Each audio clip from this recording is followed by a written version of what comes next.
having some sound issues right now. What the hell? I don't know why it's not working. What the hecky? Why is it not working? It was fine the other day. What the heck? Oh well. Hold on. Please wait.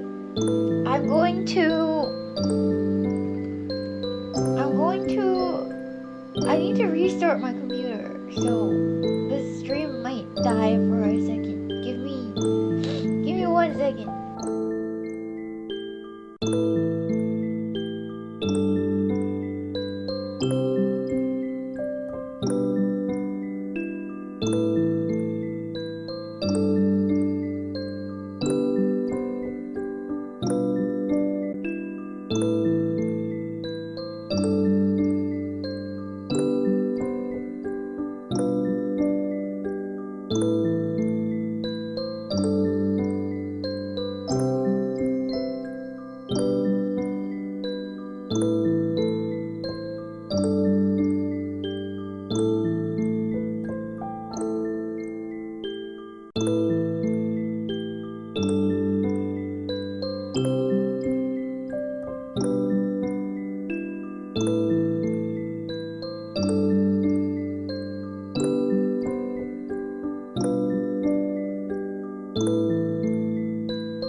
Thanks for waiting, guys. I think it's fixed.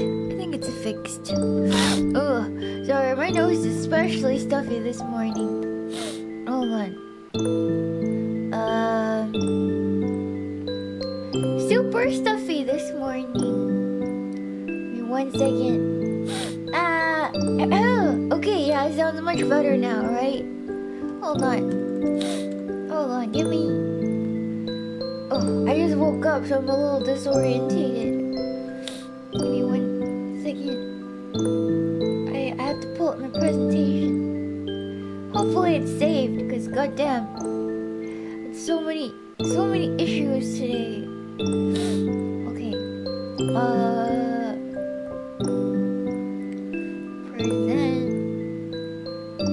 Presenter view.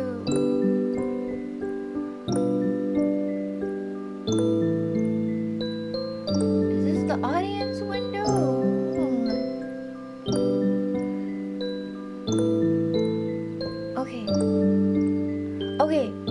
Okay, hold on. Oh my god. Okay, studio.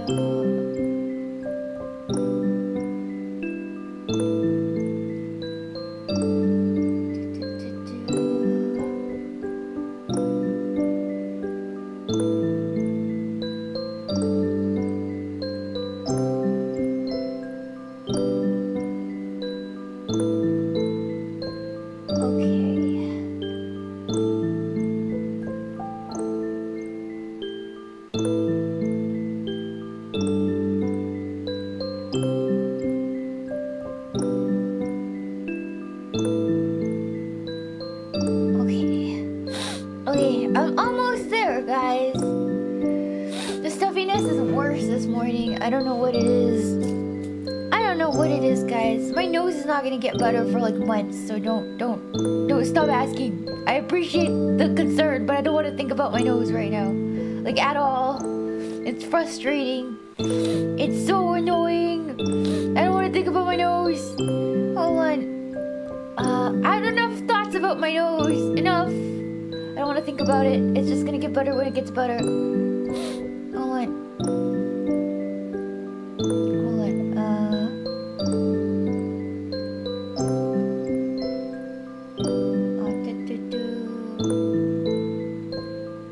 It's just gonna get better when it gets better. I don't don't know when that will be, but it'll require patience.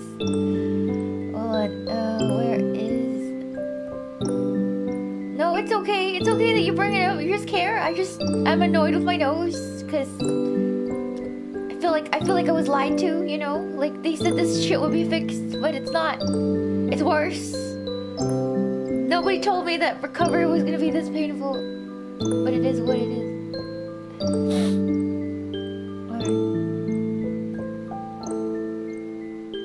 Hold on, give me 1 second. I'm trying to relaunch all my stuff, cause I turned it off, cause I had to restart my computer.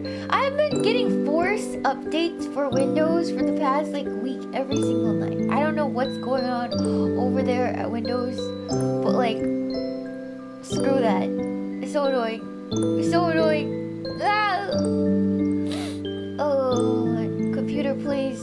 I need you to please function. For God's sake. Computer! Computer! Okay, computer. Oh, Windows hate. Windows hate. When will it work for me, man? When will it work for me? Never. I don't think it'll ever work. I don't think it'll ever work.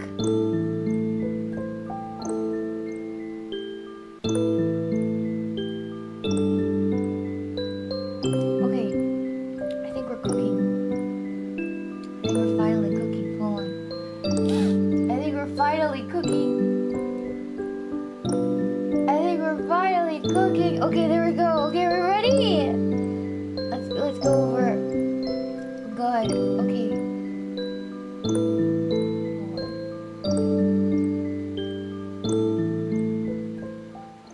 Wait, what? Okay, you know what? Did it work? Hello? Did my thing break? Oh no, I'm on the screen. Okay, cool. Yay! Hello everyone! Hold on. Sorry for the how do you call this? Sudden, or I don't know for the technical difficulties, but we're here now. It's all that matters. We're here now, boys. Hold on, let me do this. Okay, there we go. Okay, now we're cooking. Hello, guys.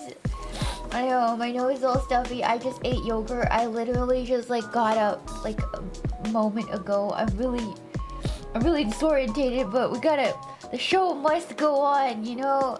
Thank you so much for 2 months, Lorian. Thank you for the $5 show for making memes.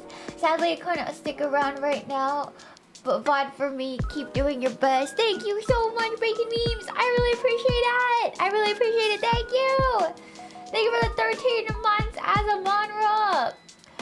Hi Shiina, thanks for all the good times. Love you, Meemaw. Thank you, Asmonra. Thank you so much. I almost called you Asmongold.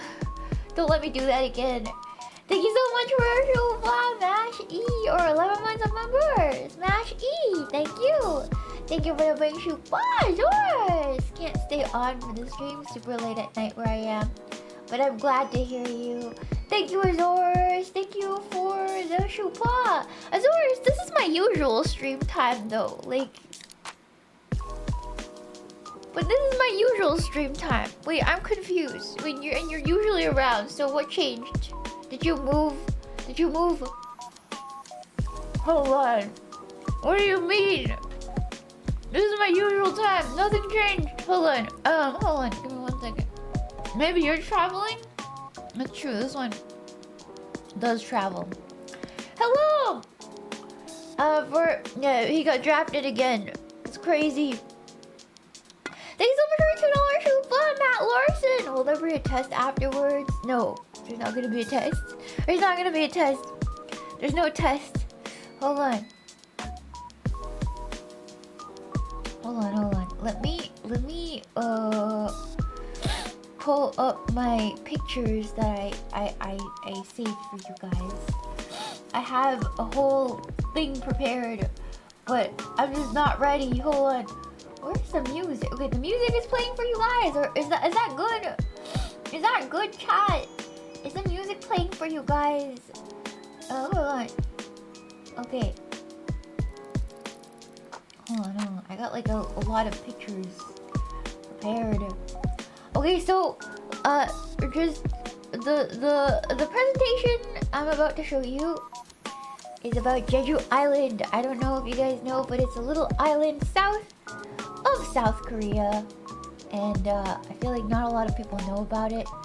I really liked it on that island. I feel like that was the best part of the traveling thus far. So yeah.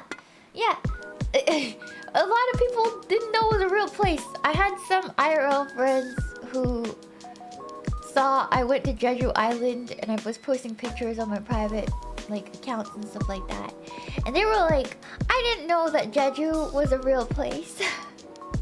I thought it was something somebody made up for like a solo leveling or something, and I'm like, no man, it's a real place. It's a real place. So yeah, they do have big ass ants there. That's true. Their ants are really big, but not as big as, you know, in solo leveling, you know. But yeah, it's basically Korean Hawaii / Puerto Rico. It's really nice, and they have a very interesting culture because Jeju has a culture and language and cuisine separate from the mainland of Korea, because they developed differently. So yeah, they were sort of isolated, as many island nations are. So they have their own like unique vibe and style and stuff like that. So I thought it'd be nice to kind of show you guys how interesting it is. I know that a lot of people are not visiting Jeju, and I think that's a shame. I think if you go to Jeju right now, when I went, there's a lot of like, there's tourism, yes. They rely on a lot of tourism for their economy, but they're kind of suffering a little right now. I feel like there is a downturn of tourism to Jeju. There was an uptick during 2020 when the Koreans couldn't leave Korea, so they all chose Jeju as their domestic vacation option. But since then, the Koreans are not really visiting Jeju. There's a lot of Koreans that I talked to who have never been to Jeju. So even within Koreans, I feel like not enough of them go to Jeju, and I feel like that's a shame, because it's like, it's so nice. It's so nice. I really liked it over there, and the food was really good. So yeah, hopefully I can introduce some of the things that I experienced and learned about on the island. I'm not gonna cover absolutely everything because I don't think I can, but I will cover what I can. Yes, it is so pretty. It is so pretty. It's not a Jeju vacation plan. No, it's more like general information about the island that I learned while I was there. Yeah, while I was there. Okay. Nice enough to want to live there. I don't think I can live there. I think maybe like retire there, but I don't think so. I don't think so. It's like, it's nice. It's nice for retirement. That's all I can say. Like, it's a really sleepy little island, and it's beautiful. Absolutely beautiful. But yeah, I think it's magical because I get to vacation there, right? Or like go see it sometimes. Also, I'm just looking at a huge cockroach right now, and I'm just gonna pretend that's not happening. Hello. Thank you so much for the Shuba, Brandon, Mikan. Thank you so much. Thank you. Thank you so much for the big Shuba. Thank you to Espresso. Hi Gina, wishing you the greatest of recoveries. Thank you. Thank you. I really appreciate it. Thank you. Thank you for the $2 Shuba. Thank you, Matt Larson. Thank you, music and fiction. Hey Yoshina, Jeju is an absolutely fascinating place, especially the orange everything. I had more fun in Jeju when I was there though. Never been to Jeju, so I can't tell you. I can't tell you anything about Jeju. I don't know what Jeju is or where that is. Yes. But thank you for the shupa. Thank you. Okay, so so what and where is Jeju? I don't know if it's switching on the other screen. Hold on. Is it? Yeah, there it is. When and where is Jeju Island? So Jeju Island is South Korea's largest island, located in the Korean Strait, south of the Korean Peninsula. The native population there are called the Jeju people, or I don't know in English, the Jejuans, but nobody really calls them that. Just they're the Jeju people. They've been there for a long time, and they are how they look is they look Korean. They look Koreanic. Yeah. So it's a tiny little island south of South Korea, really small. And honestly, if you drive from one end to the other, it's like 2 hours, the longest end. So from the east end to the west end of the island, it's like 2 hours. So it's a tiny island. If you've ever driven the length, let's say from San Diego in California to Los Angeles, California, that's literally how wide this island is. A very small little baby island, but it's so nice. It's so nice there. Yeah, around the size of Singapore. I don't know how big Singapore is, I'm not gonna lie, but I would say around there. Yeah. Yeah, that's small. It's a tiny island. It's really, you can see all of it in like four or 5 days. So it's very tiny. Yes. Yes. You take a water taxi. You fly. So in Korea, I took Jeju Air. Jeju Air is called Jeju Air because it's a budget airline that runs bus style from South Korea's largest airports to Jeju Island, and it only cost me 60 American dollars for a round trip. 60 American dollars for a round trip from Seoul to Jeju. So yeah, it was like taking a bus. It was like taking a Greyhound. Yeah. Is it faster? No, it's just a normal airplane. It's really cheap. Yeah, I don't know why Koreans don't go. It's like it's such a cheap flight, man. It's like $60-$80 at most for a round trip. That's why I went, because it was just like it was so cheap. Yeah, it was so cheap to go from Seoul to Jeju. Yeah. Anyways, yes, that Jeju Air, the one that crashed, but they didn't crash in the Jeju airport. They crashed in a little tiny minor airport somewhere else. And so it is what it is. Yes.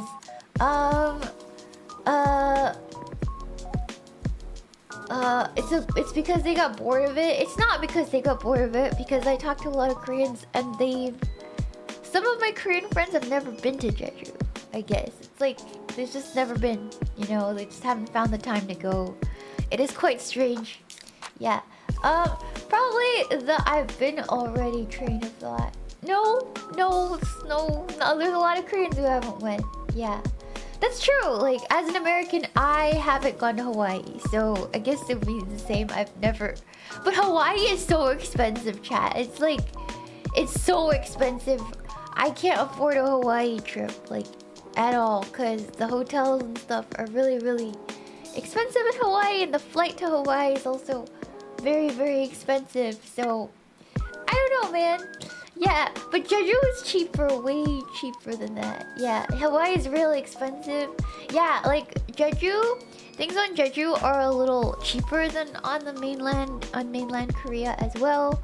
So it's really nice, Everything's like slightly cheaper. So Yeah, I don't know why that is. I don't know why that is. Usually tourist areas are more expensive, but I haven't really found that to be the case on Jeju. Yeah. Yeah. Jeju looks more akin to Puerto Rico in distance. It looks closer to Puerto Rico in person on the island than it does to Hawaii. I'm not gonna lie. Like I've been to Puerto Rico and it has really like similar vibes, but like Asian, like Korean flavored.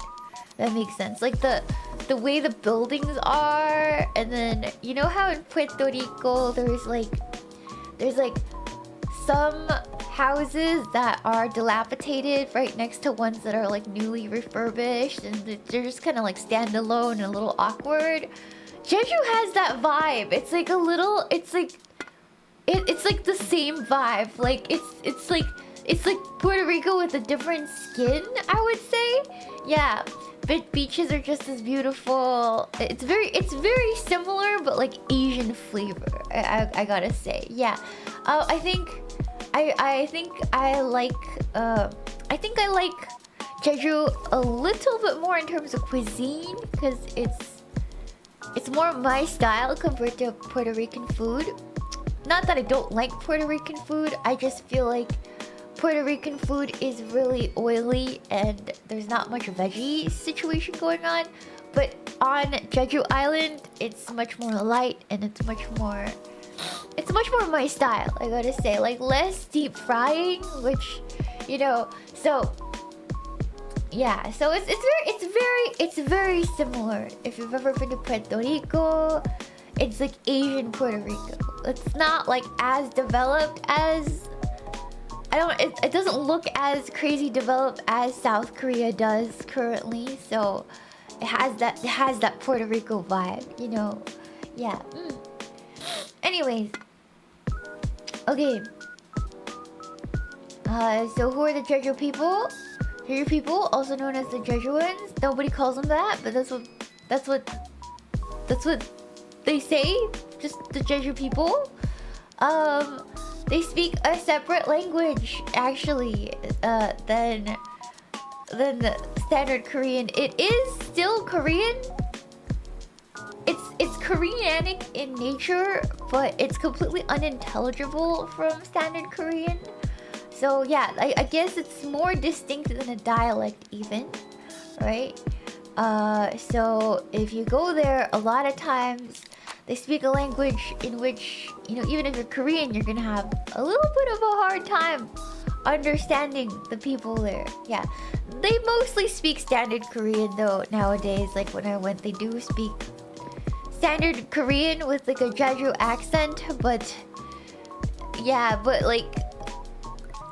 the true Jeju language is now critically endangered as of 2010, so there's like not a lot of proficiency left. Not a lot of people speak it anymore. Yes. Not a lot of people speak it anymore. Yeah. Is it like Cantonese versus Mandarin? No, because Cantonese is... If you know Mandarin, you can kind of understand Cantonese. But they're almost... I feel like it's a little more unintelligible than that, if that makes sense. I would say, in terms of Chinese, maybe like the difference between Shanghainese and standard Mandarin, it's like completely unintelligible from each other. Like they stem from the same language, but they are like, if you know classic Mandarin, you won't understand Shanghai dialect. It's like there's different words and different ways to say things comparatively to standard. Yes. How do you say corn in Cantonese? I don't speak Cantonese, so I can't tell you. I don't know. I don't speak Cantonese. Yeah. What do you mean that sucks? What do you mean that sucks? It's really unique. It's really unique. A lot of other places have it. A lot of other places have unique dialects, or it's like kind of like maybe the difference between Portuguese and Spanish. It's like related but different.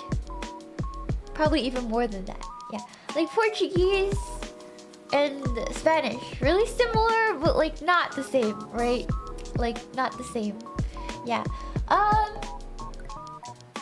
Sucks that it's endangered. Yeah, there's a lot of endangered languages. If you go on Wikipedia, there's kind of like a rabbit hole. There's lots of languages that are dying out, especially in China right now too. There's, for example, Shanghainese. It's one of the more well-known ones, but the proficiency and the people learning it are dwindling because they only teach standard in schools.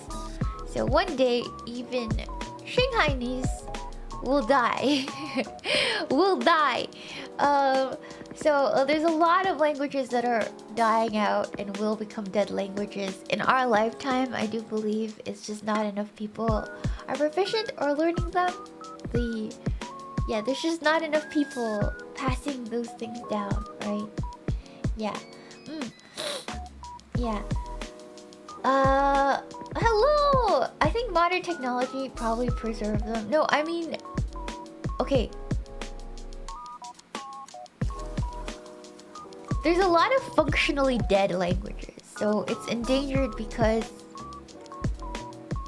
there's not a lot of people who can actually speak it. Like... yeah, they can preserve the existence of the language like they did with Latin. But Latin is essentially a dead language because there's nobody who's functionally speaking Latin. People know Latin, you can learn Latin, but it's functionally a dead language, I guess. Yeah, like it is what it is. Yeah, it's dead. Latin is a very dead, but people do still learn it, but it's not functionally used. There's no one that's like super fluent or speaks it. Dead tongues, yeah. Dead tongues are languages that aren't spoken natively as their first language. Yes.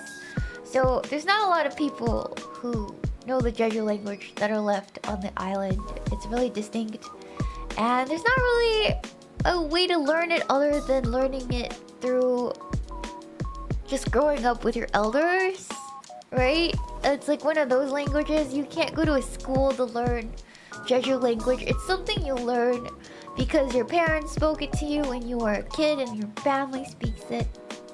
And then those skills are passed down to you. Yes. Yeah. So that's how a lot of languages are learned. And in fact, that is how I know Shanghainese compared to standard Mandarin. My Shanghainese is better because that is a dialect that my grandparents spoke to me when they raised me. So, and it's not really taught. It's not a dialect that is taught anywhere. You can't go to school to learn the dialect. You have to learn it by family speaking to you. You can't learn language. If I went to learn Chinese, it would be standard. Yes. Yeah. It's kind of like the Ainu language. Yes, absolutely. Absolutely. It's kind of like that. Yeah. Can you speak some Shanghainese for us? No. No. I'm too shy because, I don't know. I'm too shy. Some people hate how Mandarin sounds, and I don't think they're gonna like how Shanghainese sounds at all. It sounds really weird. Anyway.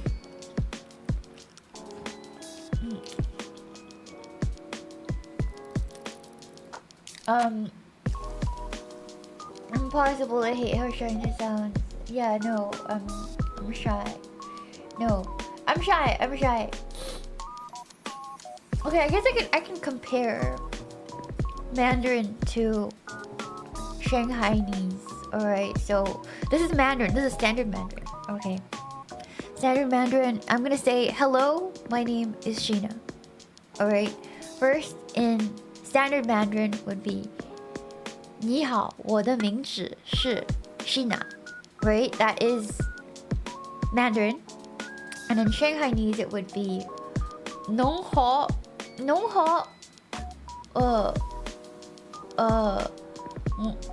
我名字是 Shiina. Right? So it's like completely different a lot of times it's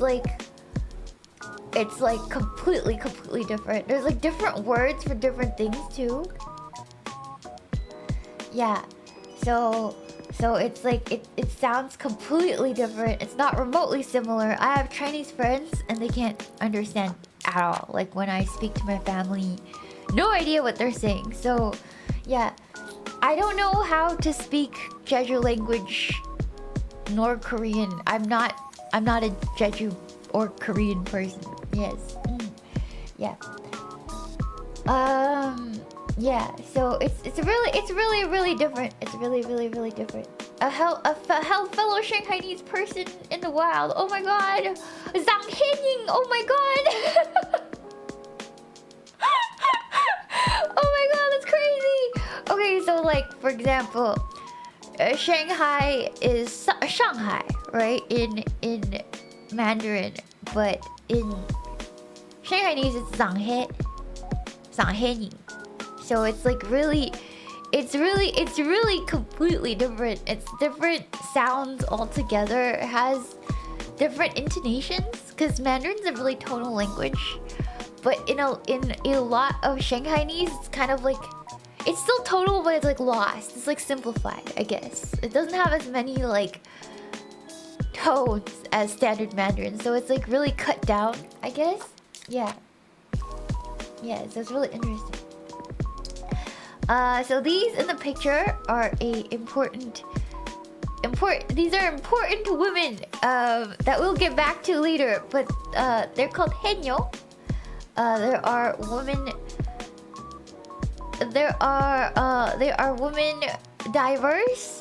They have wetsuits, but they don't have any other sophisticated diving gear, so they don't really have oxygen masks or any of that. They are women divers who go dive without sophisticated diving gear to catch seafood as their livelihood. But we'll get to the henyo later. They're very important for Jeju, to the history of Jeju. So yeah, just keep that in mind. It is really interesting. Yeah, they're free divers. Yes, they're free divers. They're really cool. But we'll get to them in a little bit. All right. Yeah. Oh wait, why did it double that? That's crazy. Hold on. Wait, why is this?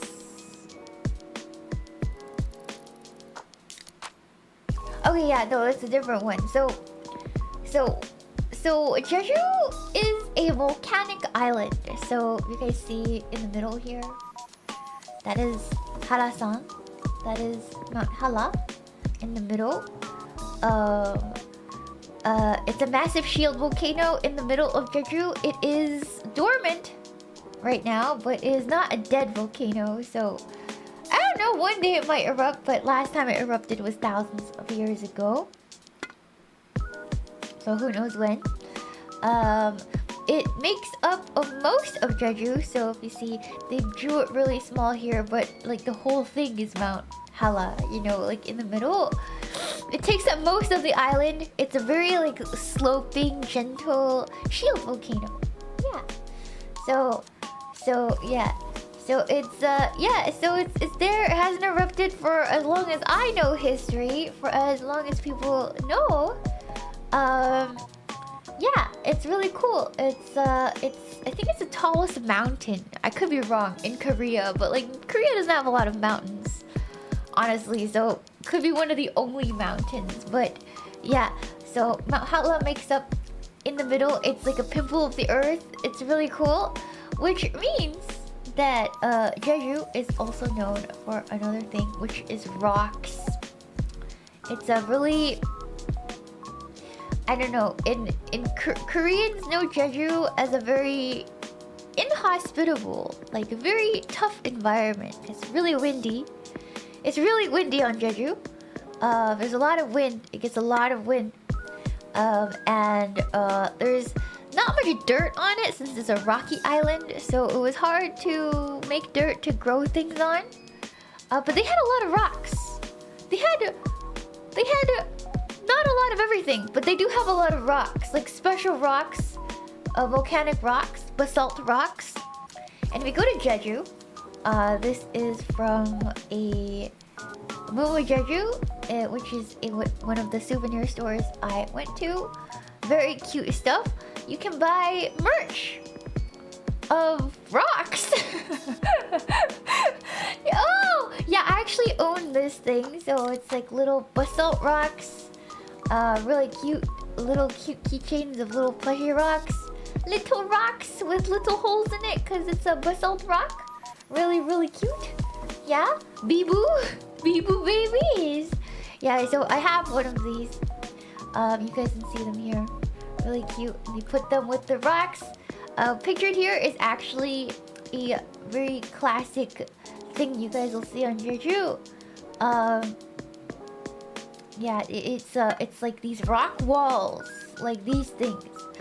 They're really unique. They're everywhere in Jeju, and they're not held together by any cement or any binding agents. It's just rocks carefully stacked on top of each other. It looks very haphazard because you guys can see it's like holy and stuff like that, but they're actually more sturdy than they look. Like you can't just knock them. They don't really ever tumble down despite just being stacked rocks. It's really interesting. Yeah. Rocks together strong.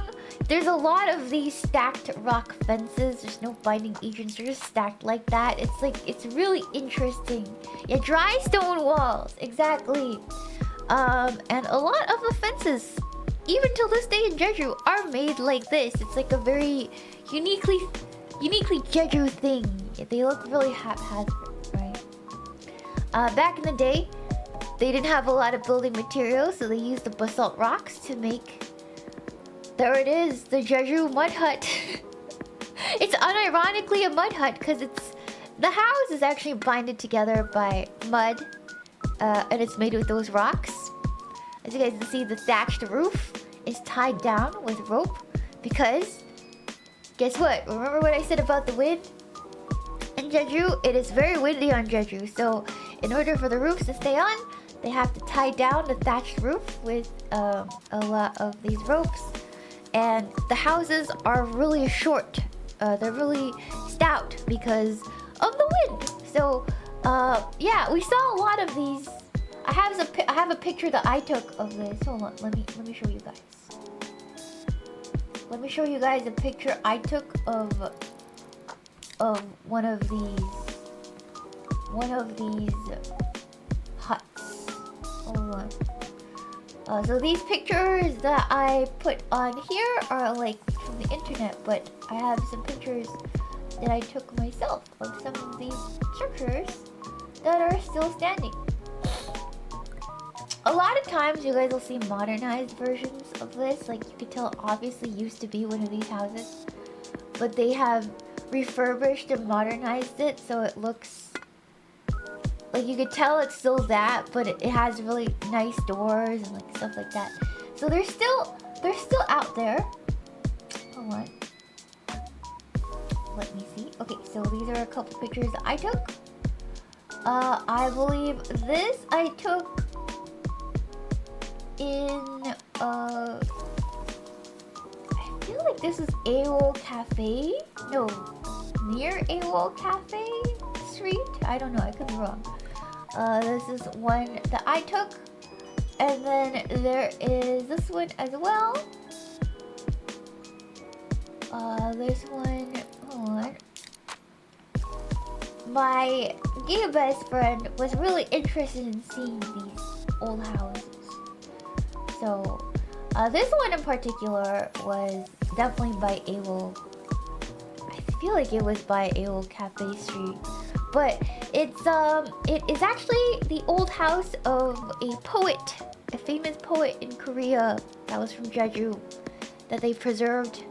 So there's that. So that is, yeah. So that is a traditional Jeju houses. Yeah, it's not modern. It's a little more modern than the one I showed from the internet, but generally, Jeju traditional houses look like that.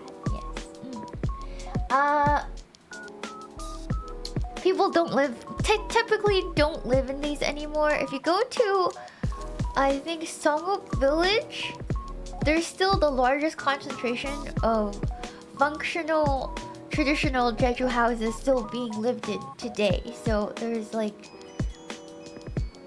there's still places where people live in nice modernized versions of these houses. But they're all concentrated in a certain village. Hello, DK Graves! Hello! Welcome! Yeah, so you guys can still see them. It is a tourist spot to go see them. So I would recommend it if you guys want to see them. Yeah.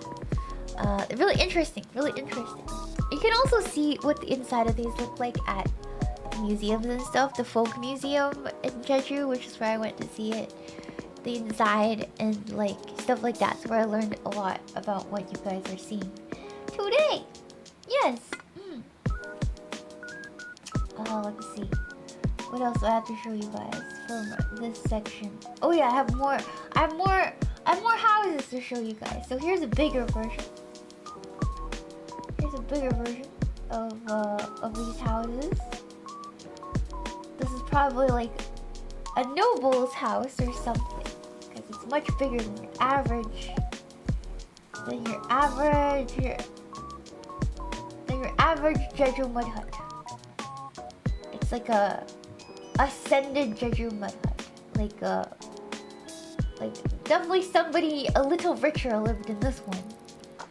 This one I saw at the Camellia Hill at Jeju, which is like a little botanical garden. Yes, so yeah. So this is like the more advanced version, a fancy mud hut. Yeah, it was really interesting to see. Unfortunately, we weren't allowed to get really close, so I don't really have a lot. But yeah, so this is what we've got. Yeah, yeah, level 20. Yeah, it's not made with wood. It's made completely with stone and mud. Unironically, stone, mud, and thatch roof. So really, really nice. Awesome. It's also a picture that I took, so yeah. So you guys can see some of that in Jeju. With the stone culture, there's also these Dor Harebang, which is stone grandpa in Jeju language. These are really, really... These are everywhere in Jeju. And honestly, I didn't know exactly why. So I searched it up, like, why Dor Harebang? Like, why are they there? And the thing is, nobody really heckin' knows, man. Nobody really heckin' knows why or how all the Dor Harebang ended up on Jeju Island. They just know that there's the largest concentration of Dor Harebang on Jeju in particular. And a lot of people think they look a little phallic, so they think it's like fertility. But there's no confirmation, right? There's no confirmation of that. Nobody actually knows. So it's like it's kind of fun, right? It's kind of fun. I have a picture that I think members saw that is just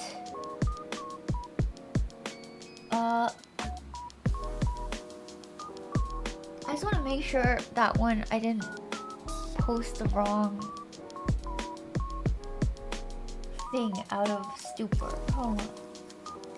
I just want to make sure. Hold on. Let me do this. Hold on.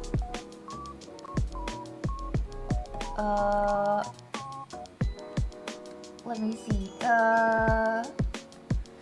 Give me 1 second. Just give me 1 second. Okay, yeah, we're good. Okay, we're good. Alright, cool. Okay. So members already saw this, but they can be varied in sizes. So there's tiny ones, there's big tall ones, there's giant ones, and here is an actual picture of me next to one in a parking lot. In a parking lot. So yeah, they can get quite large. Yeah, they're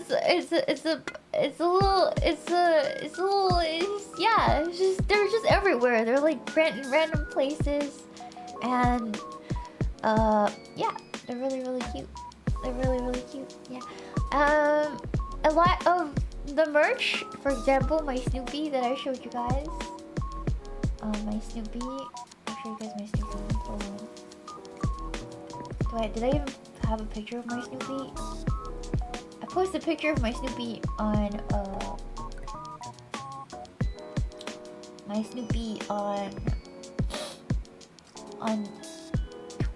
Twitter. So if you guys want to go, I guess, and see it there. But there's like merch in particular. So for example, let me save this image. So for example,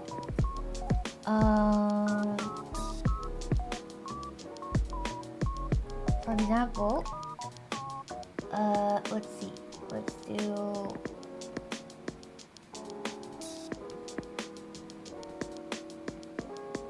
this. Okay, so this is not a picture that I took, but for example, you see that little Yeti? The little Yeti over there? You see how he's like in the shape of Torharebang? You see that little gray Yeti over here? Yeah, so he's Torharebang. So I actually have him. That exact one, I did buy him. Yeah, and then that tangerine slime I bought for Irie. So we can match. Yeah, the gray one. The gray one. I bought the tangerine slime for Irie from here, and I kept the Torharebang Yeti for myself. So it's really, really cute. I know, it's really, really cute. So yeah, there's a lot of Torharebang stuff on Jeju. So it's really important. You guys should definitely, if you guys visit Jeju, buy Torharebang stuff. I think they're super cute. Yes. Anyways. Okay.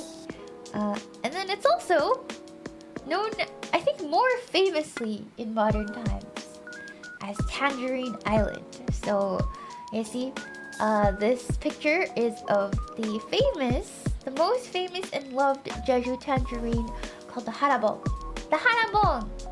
It has the characteristic little bump, little nipple on top. I like to call it the nipple, but my friend doesn't like it when I call it that. It has a nipple on top. And to be honest, it's a sumo citrus. So if you guys have ever gone to a supermarket and you guys saw a sumo citrus in the US, it's the same thing. It's all the same thing. Maybe lower quality in the US, but it's basically a sumo citrus. Yes, I see them sometimes in California. Yeah, but honestly, the quality of these citrus on Jeju are unparalleled so far.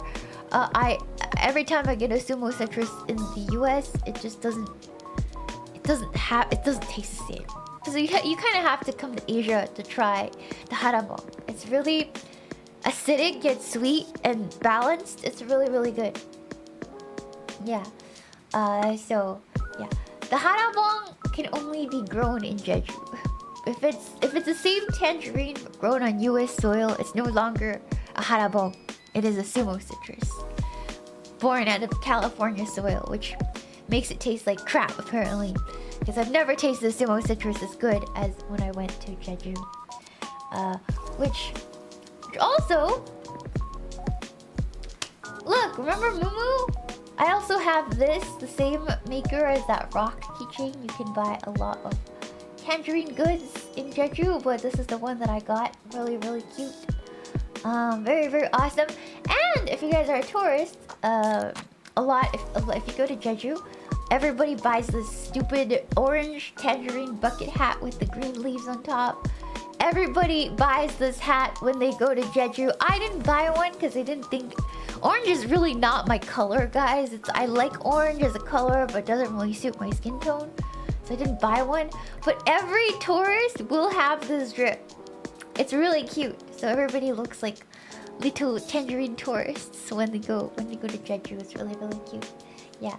I would say my advice is that if you guys have a museum that you really want to go to, usually they sell their version of this hat. So unless you don't care and you can buy it from a local vendor, a lot of times you can buy, like for example, the Snoopy Museum. There's a Snoopy Museum. on Jeju, they would have their Snoopy version or this and that, you know. So yeah, so really cute, really cute. They also sell Torharebang, like the little stone grandpa, wearing the hat. I didn't buy one, but I feel like I should have. Yeah, very, very cute. Here are some of my pictures. These are my pictures. So that's my hand.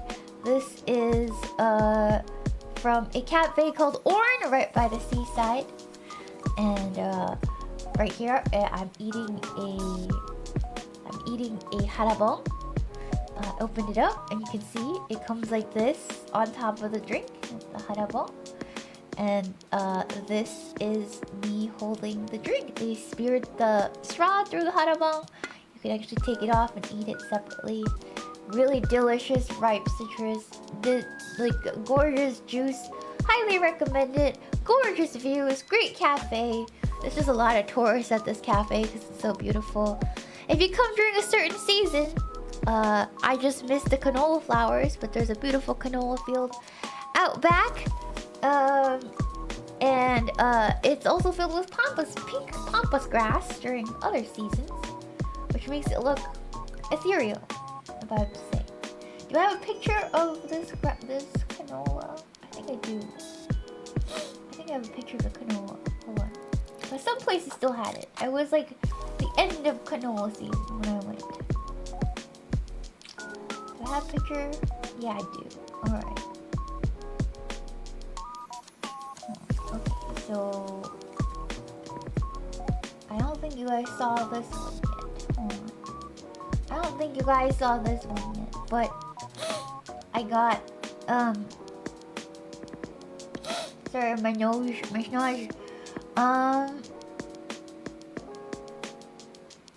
So here is me in the canola fields. Really crazy yellow flowers everywhere. Canola fields. So yeah, gorgeous yellow blossoms. I did a lot of frolicking while I was there. I did a lot of shoujo manga frolicking in yeah, canola like the oil. Do you guys know canola oil comes from canola flowers? These are the flowers that they are harvested from for using canola oil. You know what a canola flower is, so yeah. So yeah. So that is a lot of I frolicked in a lot of canola fields. It was beautiful. Yeah. Hello Sleepy, welcome! I'm introducing them to the Jeju frolicking canola fields. Welcome! Welcome guys! Thank you for the Sleepy Raid. We're learning about Jeju Island. Guys, I'm showing them vacation pictures. Hello! This is the cover image of an album. Hello EP. Hello guys. Welcome. Yeah, we're talking about Jeju. Is that you? Yeah, it is. This is me in a canola fields of glory. Yeah. So there it is. Yeah. There are bugs all over the place, but forget that. It's a beautiful picture. You know. Yeah. EB Raid. I think you're in the wrong chat. Someone mentioned Sonic inflation and it killed the streak, sadly. Hello? What?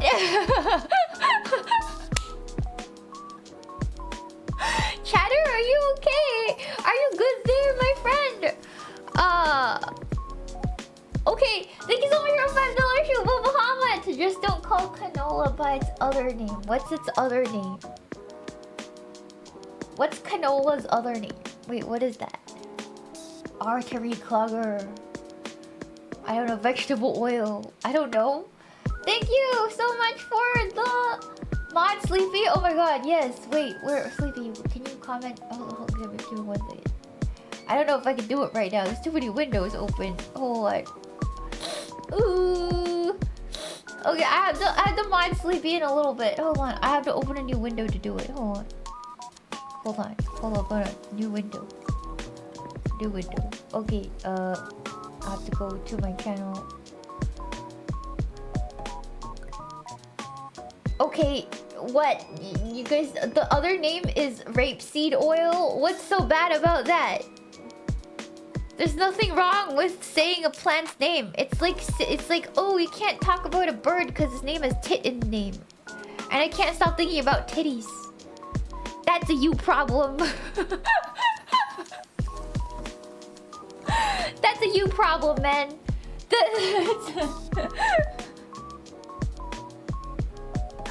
That's a you problem. Yeah. Oh, it's Sleepy. It's Sleepy. Sleepy, can you comment again so I can mod you, please? Sleepy. Evie. Hello, Sleepy. Yeah, or a bird with boobies in the name. Not my problem. Not my problem. Okay. Sleepy. She's asleep. Oh, she's already asleep. Oh, it's okay. It's okay. I'll mod her next time I see her. Yeah. Tit birds are cute. They are. They are very cute. Yeah, any sleepies in chat with us in this very moment? My favorite bird is the woodcock, see? Yeah. Yeah, exactly. Exactly, chat. Exactly. Just call it by its name. Why are we doing Voldemort? Why are we treating bird names and oil plant names like Voldemort? Oh, scared of a little 4-letter word. Even though nobody's getting hurt by the existence of the rapeseed oil. That's crazy. Anyways. Thank you so much for the $5 Super Muhammad. I mean, you don't even have to mention the bird for me to be thinking about that. Ascended Gooner, I respect you. Thank you, Bahamut. Thank you. Thinking about boobs all the time. Why are you here? Why the fuck are you here? Why are you here then? Why are you here, Bahamut? Unless you came from Sleepy Stream, then I get it. I get it. Why are you here, Bahamut? Why the frick are you here if you're thinking about boobs all the time, huh? Because there's none to be had over here. Anyways. Thank you so much for $2 for Imperator. Thank you. Thank you. Thank you for the shoe for Raven. That's my Osher. He's very cute. Thank you. Thank you, Shy Bridge, for the 17 months. Hope you're recovering well. Thank you. I really appreciate that. But you guys cannot be saying that every day for the next 3 months. I will shoot myself in Minecraft. If you guys are gonna ask me that every day, it's gonna take a little while. So please, I hope we can not ask me that every day. As much as it's very sweet, I don't think we're gonna see an improvement that fast. My friends, it takes time. It takes time, guys. It takes time. Okay, well, thank you. Thank you. I appreciate it, but it's just not. It's gonna take a little bit. All right. It's gonna take a little bit, guys. It's just I wish I was recovering faster, but it's not going too well right now. I can't breathe out of my nose properly in general right now. I just sound like I have a cold. Tons of congestion. So it is what it is. You sound like the same Shiina to me. Guys, I'm nasally as frick right now. I'm like, I can't really breathe out of my nose properly. It's here. It's like congestion hell. So yeah. So just give me a little bit for that to go away. There's just a lot of swelling inside. So hopefully we get that fixed, or that goes away sooner than later. But man, if I knew recovery was gonna be this rough, I don't think I would have gotten surgery. Like, this is just I don't even know if it's worth it right now. I'm not gonna lie. I'll probably change my opinion once I'm like completely recovered, but right now I'm like, this is not worth any of the trouble. It was the worst week of one of the worst weeks of my life. Not gonna lie. Bar somebody died. Like, if somebody died, it would have been worse. But yeah. Anyways, I'm not looks maxing. Stop, guys. It's literally last stream's title, I got my sinus straightened out because it was deviated to the right. Heavily deviated to the right. I got a turbinate reduction because they were deformed. And yeah, recovery hasn't been as fast or smooth as I wish it was. You know, so it is what it is. Yeah. Yeah, it is what it is. It is what it is. It's horrible. Dog Viz, I can't read it. I can't read Hangul, but thank you. I'm not actually Korean, but I appreciate it. Yeah. This is for the quality of life. Trust the process. I want to trust the process, man. But so far it's been rough. It's been a rough go at it. Okay. You've secured a bigger oxygen supply to my brain. I haven't. Because I still can't freaking breathe. In fact, I'm breathing worse than I was going in. So I can't tell. Can't tell, chat. I really can't tell. Alright. Thank you so much for the Shuba, Muhammad. I really appreciate it. Okay, hold on. So Henyo, these are the free diver women that I was talking about. Henyo are literally translated as sea woman. So, which is interesting to me because in Korean, Henyo is sea woman. Chinese, Hainyu would be the same thing. So, kind of crazy. It's like basically the same word, right? Right. So Henyo, sea women. So it's really interesting to learn about like how the languages intersect, I guess. So very interesting. They are women divers whose livelihood is to collect seaweed, shellfish, and other seafood from the seabed. They are a symbol of Jeju, and they are known for their determined, courageous, and hardworking spirit. So a lot of these women are their family's sole breadwinners. 40% of Jeju husbands are stay-at-home husbands. So it's quite interesting because a lot of the husbands end up lost at sea when they go sailing or fishing through boats. So a lot of times the women, having no other economic opportunities, will dive and harvest seafood to earn a living to raise their children. So these are very, very strong women. They dive without any sophisticated diving gear, no oxygen tanks, they're just free diving. They can go up to 66 feet deep without any diving gear, which is 20 meters deep into the ocean, to collect seafood from the seabed. It was a very dangerous job, very hardcore, very dangerous. Yes. Do men still go fish? Yes. But a lot of times, what the Henyo will harvest is worth more. And there needs to be somebody at home with the kids. So 40% of the time, for them, it was the husband. Because the Henyo would bring home more money. Because they harvested stuff like abalone and stuff like that. So, and abalone is worth quite a bit. A big abalone, a good abalone. Yeah. So they begin training at the tender age of 11 years old, around there, and some of these Henyo will continue to dive into their 80s. So they'll continue the dive, and yeah. So it's kind of hardcore, it's kind of crazy. Yeah. They make a distinct whistling sound called sumbisori when they surface to expel. There's several reasons why they do this. It's just to efficiently expel CO2 from their lungs from their long dives. And also to tell their sisters that they're alive. Because if they hear you whistle while they're diving, it means that our sister has surfaced. She is still alive. So there's if you see them work, you hear constant whistling. It's kind of cool. Yeah. They're really strong Meemaws. Unfortunately, they are dwindling in number as of today.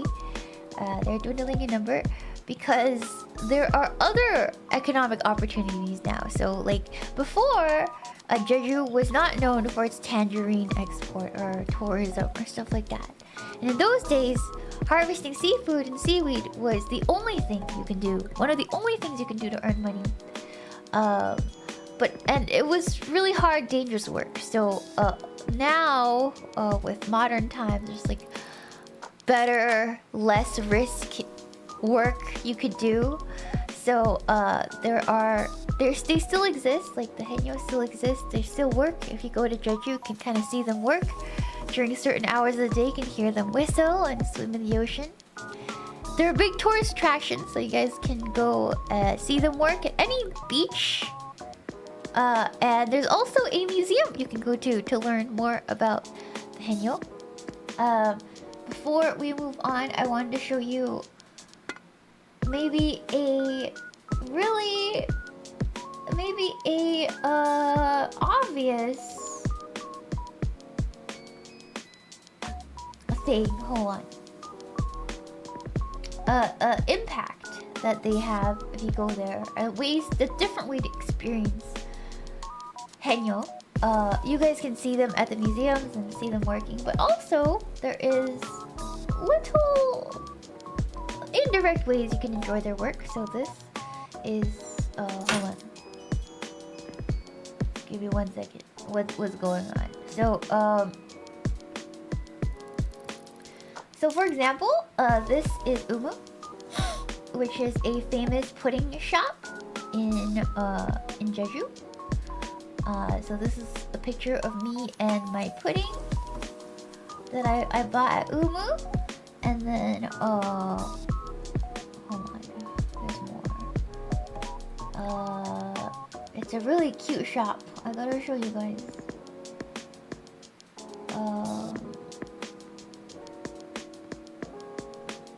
Okay, I gotta show you guys. They have a little. This is a tiny shop. I want to show you guys how tiny it is. I want to show you guys how freaking tiny it is, chat. You guys will see it once you guys see this picture. Hold on. Look how teeny tiny it is. It's like a hobbit hole. This is me standing next to the shop. Or like, that's how tall. It is tiny.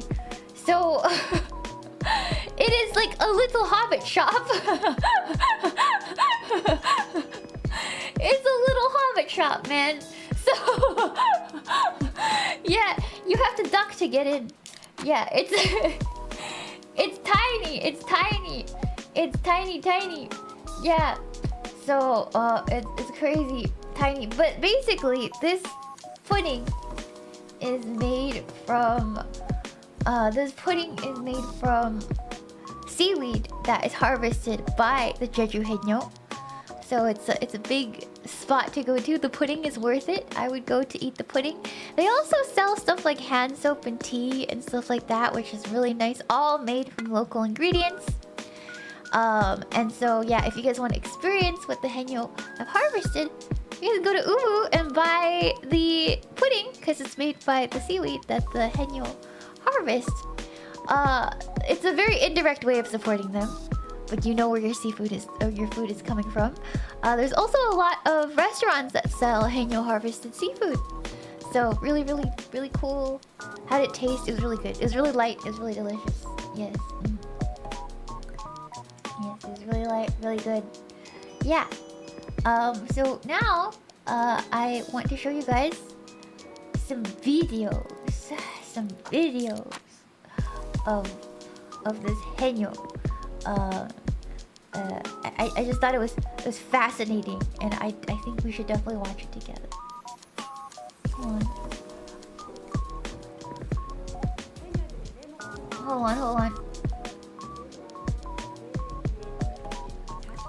on. Is it loud enough? It's not. Hold on.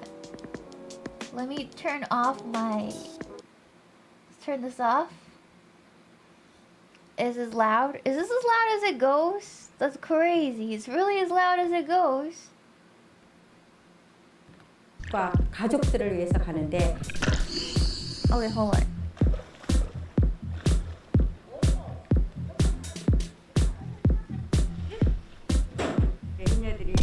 정말 힘들게 이 바다에서 가서 잡아오는 것도 하지만 There we go. Okay. Now we're cooking. Oh no, go back. Hold on. 바람 소리가 나를 지켜주는 소리라고요. Yeah, see, it's the whistle. 해녀들이 It's the 내 whistle. 목숨 오늘 하루 목숨을 The whistle. 내놓으면서 내 뒤에 등짐진 자식과 가족들을 위해서 가는데 Oh, let me get my headphones. I'll be right back. You guys keep watching. Give me 1 second. 해녀들이 정말 힘들게 이 바다에서 가서 잡아오는 것도 하지만 Alright, back. I'm just need to plug this in. 와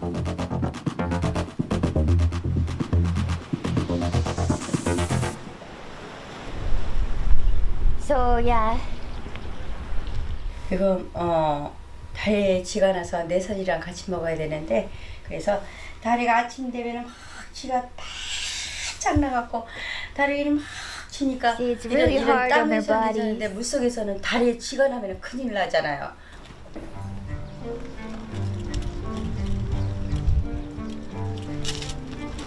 아유 일찍 나왔죠 이게. 예 예. It's like a 바다에 sisterhood, 가서 you know? 작업을 하려면 옷을 입어야 되니까 고무옷 입으러 들어가요. So 이 고무옷은 내가 바다에서 춥지 않은. So nowadays they have rubber suits, but back in the day, maybe as early as even like the 1950s, they would wear cotton. It would be a cotton swimsuit and not these rubber swimsuits. So it's quite interesting. Yeah, if you go to the Hanyo Museum, you can see it like in person. But yeah. Oh, what? Go back. No, why do I keep doing that? Hold on. 와. 물속에서는 다리하고 입는 거예요. 춥지 말라고. 바닷속이 온도가 내려갔을 때 너무 추울 때는 두꺼운 걸 입고요. 이제 예를 들어 요게 3mm인데 4mm도 있고 5mm도 있고 그 미리 1mm, 2mm 차이가 엄청나요. 그래서 압을 차는데 각기 나름대로 다 They wear lead. That's their diving gear. 얕은 They have- 데서는 납을 많이 차죠. They have lead. That's what they've got.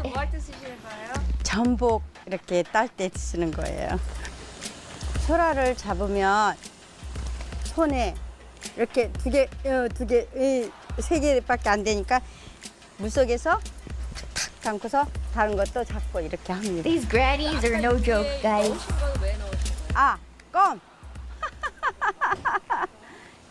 껌 요거 귀에 물 막는 요 귀에 물 막는 거. They just use like the most primitive of diving stuff.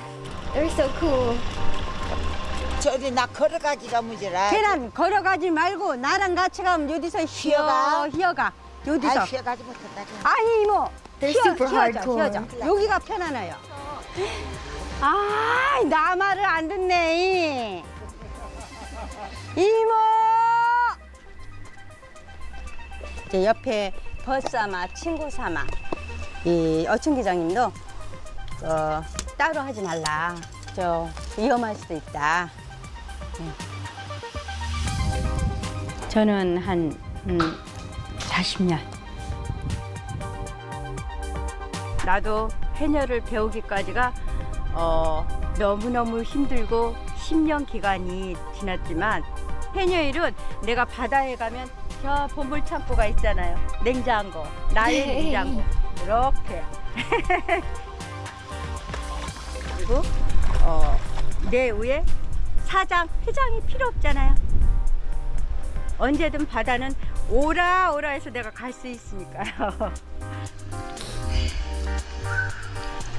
I heard a lot of them just love the ocean. 바람 소리가 after 나를 지켜주는 소리라고. doing this for so 이게 long. They just can't live without it. 그 휘바람이 아니라 숨빗 소리는 너무 힘이 들어서 내려가서 작업하고 내가 올라올 때 내쉬는 숨빗 소리인데 이게 숨빗 소리가 없다면 저 사람이 왜 숨소리가 없지?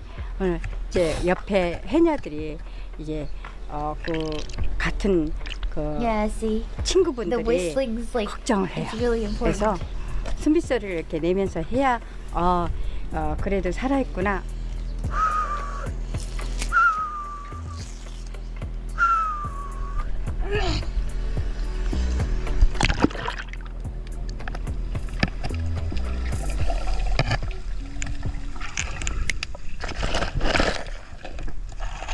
제일 문제가 뭐냐면 안전이다.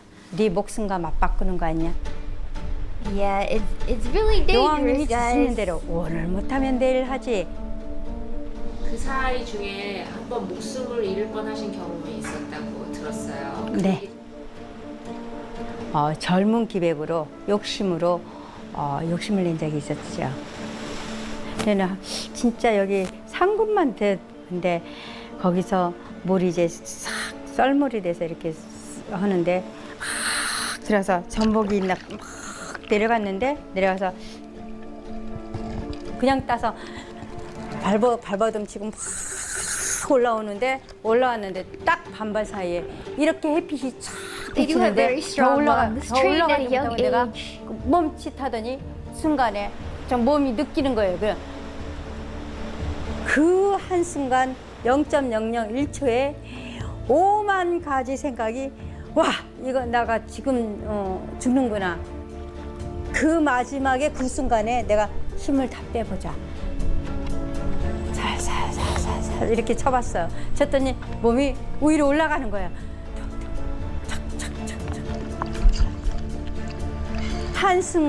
한숨을 쉬면서 이승과 저승 사이를 오고 가면서 버는 그 직업이 숨 쉬면서 못할 것이 뭐 있냐. 숨 쉬면서 Yeah. 두 눈, 두 손, 두 발이 있을 때 못할 것이 뭐 있냐 세상에. It is dangerous. A lot of them die doing this job, so it's like, yeah, it's really dangerous. But they do it to raise their family, 'cause that's what it took. 무거우면 살 때 있는 거. 내가 봐도 살 있는 것 같아요. 양이 조금 더 해야지. 욕심. Is it paid that good? Not really. 하나, 둘, I'll talk more a little bit about the 들고 history of what they 오고, had to do. 작업하고 이 과정이 정말 알고 나면은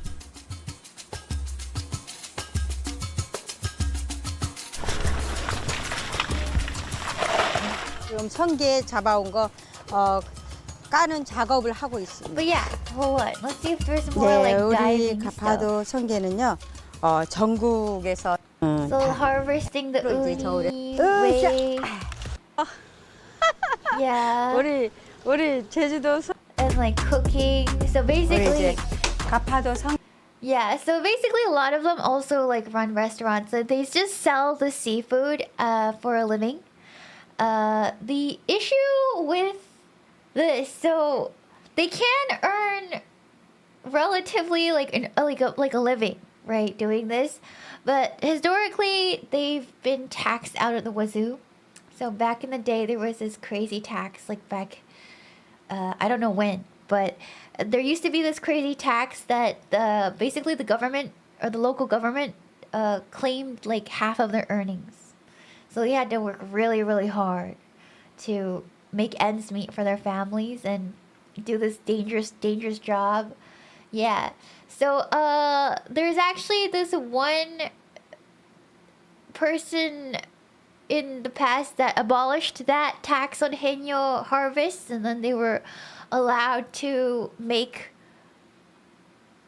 profit basically off of their work. But it wasn't until then that they were allowed to do so. For many years, they had to work super hard just to make ends meet because of this tax.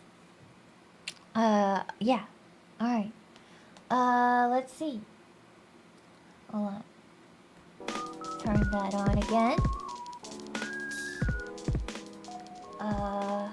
But yeah, you can learn more about that on your own. I feel like I didn't want to go into the politics side of Hanyo life, but it's something to note because they were working way overtime just to make ends meet and stuff like that. Oh, BGM double, just give me 1 second. Okay. Alright. There's more videos, but I don't know if we're interested in watching more. Maybe a little bit of this one. Maybe a little bit of this one, if you guys want. Hold on. Hold on. We can watch a little bit of this one. Hold on. 생계를 위해서 이 해녀를 선택했지. 옛날에는 이제 하도 먹을 것이 없으니까 생계를 이제 선택하려고 이제 해녀를 배웠지. There it is.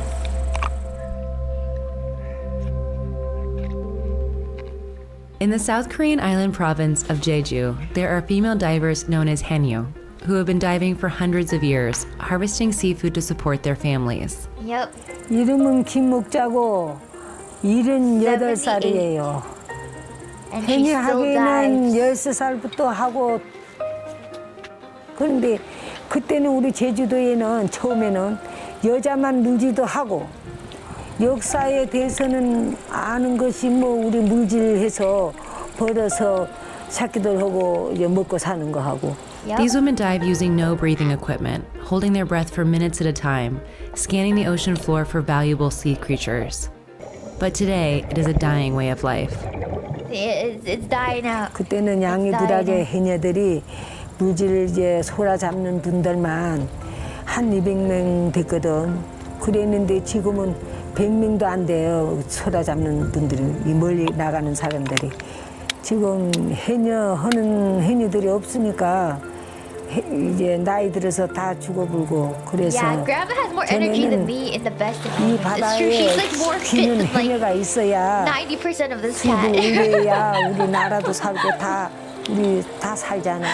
She's more fit than like 그래서 90% of this chat. 이제 좀 I'm willing to 자기가 bet. 발로 걸어지고 움직일 수 있는 한까지는 지금 I'm 물질도 willing to bet, 하고 chat. Yeah, not inaccurate. That's like a conservative thing, but the conservative figure. But you guys know what I mean. You guys know what I mean. Yeah. Okay. All right. But yeah, awesome. Love learning about the haenyeo. I think learning about the haenyeo was like my personal favorite part of Jeju was learning about the haenyeo. I just think they're fascinating. I just think everybody should know about them. Oh yeah, again, this is where the Jeju Haenyeo Museum is. It's a small museum. You only need like an hour to get through it.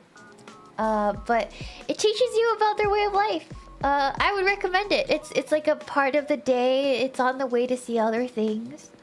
So, especially if you're going towards the east side of the island, definitely go take a gander. Yeah. So famous food. So Jeju is known for basically, other than tangerines, right? 2 other things, which is 1, seafood. 2, their black pork. So the pork on Jeju is famous because it is considered the wagyu of pork. I personally had tried it at Seokseongdo, which I highly recommend if you guys are going to Jeju. This is actually my picture on the left of the meal that I had. You've never had pork like this before. It is crazy. The aged black pork. It's probably the best Korean barbecue I've ever had in my life. And I've never, in one of those instances, could say that pork would be better than the beef. But this pork was better than beef. I've never had pork like this in my life. It was so good. If you guys ever go to Jeju, make sure to go have this Korean barbecue at Seokseongdo and get the aged black pork. It was so good. I'm still thinking about it to this day. It was so good. Yeah, definitely give that a go. These 2 are also my pictures of the seafood, some of the seafood that we had. So this is from Songsan Sliced Raw Fish Restaurant or Songsan Fisheries Restaurant. If you type in Songsan Sliced Raw Fish Restaurant in Naver Maps, it'll show up. But this is mackerel sashimi, and you gotta be thinking, ew. Because mackerel, if you guys are fishermen or like deal with a lot of fish, you guys know that it's fishy. Usually, when we eat mackerel, disgusting, right? It's like a really fishy, oily fish. But the only exception is that because it's caught super fresh near Jeju, they kill it and bleed it right away, right before they cook and serve it. So the sashimi was so mild. It was not fishy at all. At all. It was so good. You wrap it in this lettuce. And you put some of the toppings on it, and then you eat it with some rice. Oh, it's so good. It's so good. I don't know. It was crazy. I didn't know mackerel could taste like that. And then they also served a full grilled mackerel on the side as well. This was my favorite. This was so good. It was... The skin was crispy. It was broiled to perfection. Oh... I'm like drooling just thinking about it. I want to go back just to eat this mackerel again. Oh, the food on Jeju, phenomenal. Out of the whole trip so far, still the food on Jeju was the best. Yes. Okay. So I do believe... Did I get through the main part? I did. Okay, so let me go back to the beginning to show you guys some like other like stuff that I saw on Jeju, because I didn't have time to put it in the presentation. So now I'm going to talk about some of the attractions that I saw. So okay, let's start with Hyokjae Beach. I'll show you guys a picture of Hyokjae Beach that you guys haven't seen yet. Hold on. Ugh. Let's see. Okay. Hyokjae Beach. Let's see. Right here. Oh. So this is a picture that I took of one of the most famous beaches in Jeju. Beautiful, beautiful turquoise waters. Highly recommend seeing it. It is a little bit of a tourist spot, but I'd say it's a good tourist spot. It's absolutely worth it. It's so beautiful. You guys can see the volcanic rock, the waters, and everything. It is gorgeous. Beautiful, beautiful, beautiful place. Also, we have more pictures of that. Hold on. Where'd it go? I sent a bunch of pictures to myself, but I don't know where they went. Okay. There's that. And then, Songsan Ilchubong. I think you guys saw this picture. This is the famous view. Hold on. This is the famous view. I believe on the east side of the island.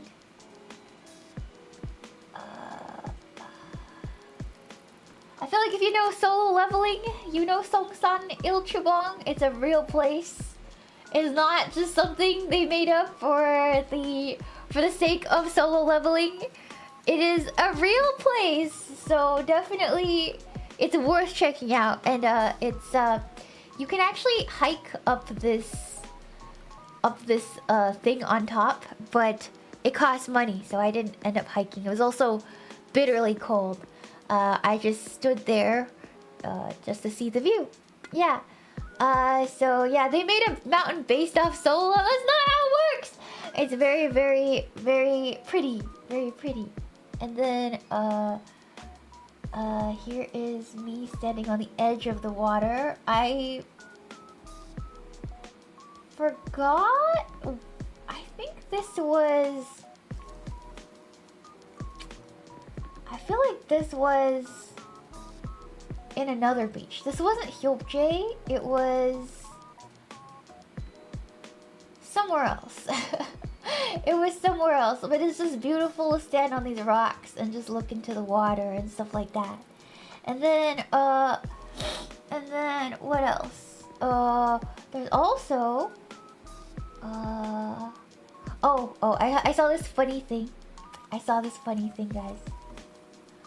There's this like convenience store, this kombini that was dilapidated. It was no longer open, but look what it's called. Hold on. Look what it's called. Look what it's called! Lemon V! I was like, it's Lumi, that's crazy. I didn't know Lumi had a kombini that went bankrupt. That's crazy. So when I saw this, I was like, oh my god, it's literally Lumi. What the frick is she doing here? Yeah. So I took a picture for you guys because I was like, that's Lumi. That's Lumi. Yeah. Lemon bee. And then I have a picture of Lumi Kombini. Truly. She's escaping the creditors. Yeah. And then I have some let's see here. Surprise off collab. Yeah, no, I was surprised to see Lumi out here. Thank you for the show, but Eric Hermanas, the most hardcore retirement village in Asia. They've never retired. They've been working since age 11. What retirement village? Thank you so much for the show, Muhammad. Lumi's previous job has been exposed. Just the convenience store clerk. Damn, that's crazy. That's crazy. Thank you so much for the show, bye, Yochi. Glad you had fun during your trip, Shiina. Hope you have a speedy recovery. I appreciate it, but it's not speedy at all. I appreciate it. Thank you. It takes a while, but once the congestion slowly passes, the air will hit different. Sorry I can't catch streams much these days since I started working in April. Congratulations on finding a job! I'm really proud of you. Welcome. Thank you for the show. Nobody told me about the congestion. Nobody fucking told me about the congestion, man. I'm suffering. Thank you so much for the show. Woo Jim, Shiina, who's Shiina? Shiina looking like Gandalf in Hobbiton. Who's that? Who's Shiina? Hello? You miss minor spelling mistake. Hold on. My stream elements doesn't work. Hold on. They didn't tell me about the congestion. They didn't tell me about the congestion, man. Nobody told me about the congestion. I didn't know. I just thought it was gonna be like a week of suffering at most. Or 2 weeks. And then, but no, the congestion is really bad. Anyways. Thank you so much for the show. Trust Rockwell. Glad the surgery went well. Welcome back. I've been back since yesterday. Where have you been? But thank you. Thank you for the show, Imperator. Thank you. I think I read the rest. Yes. Thank you. The internet lied to me. No, like the doctor just didn't tell me, man. Maybe nobody told me chat either. For the bros that got the surgery, nobody told me either. Sudafed should help with that. No, like if you take the steroidal like nasal sprays, can we stop talking about my nose? Cause no matter how much we talk about it, it's not gonna get better until it does. I really appreciate you guys, but I don't want to talk about it, man. It's gonna get better. When it gets better. No more mentions of nasal sprays, because no, I can't use nasal sprays. It'll make it worse in the long run. Okay. Alright. Thank you. I don't want to talk about my nose, man. Anyways. Okay. Yeah. Would ginger tea help? No, it wouldn't. If it did, I'd be clear a long time ago. Ooh, it would be clear a long time ago, man. Okay, do you guys want to see some fried chicken? Okay, so there's this famous fried chicken place in Jeju called Ido Tongdak, which apparently, according to Koreans who've had it, it's like the best Korean fried chicken ever. And man, looking at these pictures makes me so hungry. I only had like some yogurt today. But like this is the hold on. Why? Oh my god, it disappeared. Hold on. Oh my god, hold on. Frick. There's too many things going on. Okay, if I shrink this enough, will it fit? Okay. So this is Ito Tongdak. Gorgeous, delicious chicken. It took us like 3 days to finish it. But it was so good. Oh, Ito Tongdak. I'd really, really recommend it. So good. Koreans know how to fry chicken. And out of all the Korean fried chicken places, Ito Tongdak was my favorite. It was the best Korean fried chicken I've ever had. And I've had a lot of Korean fried chicken. And you can only get this brand of Korean fried chicken on Jeju. So yeah, the food was phenomenal. So definitely go check it out. And you know what's crazy? It was so good as leftovers. Like, you know how fried chicken loses its crispiness in the next day?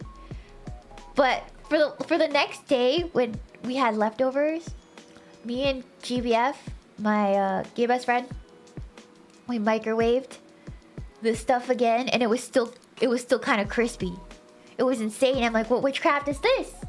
Yeah, so it didn't get soggy, maybe because it was like double fried or something, but it was, I don't know what sorcery they did. It was so good. Yeah. Anyways. Yeah. So anyways, yeah, the food on Jeju, insane. Absolutely insane. What else do I got? Okay. Yeah, I went to lots of cafes and stuff like that.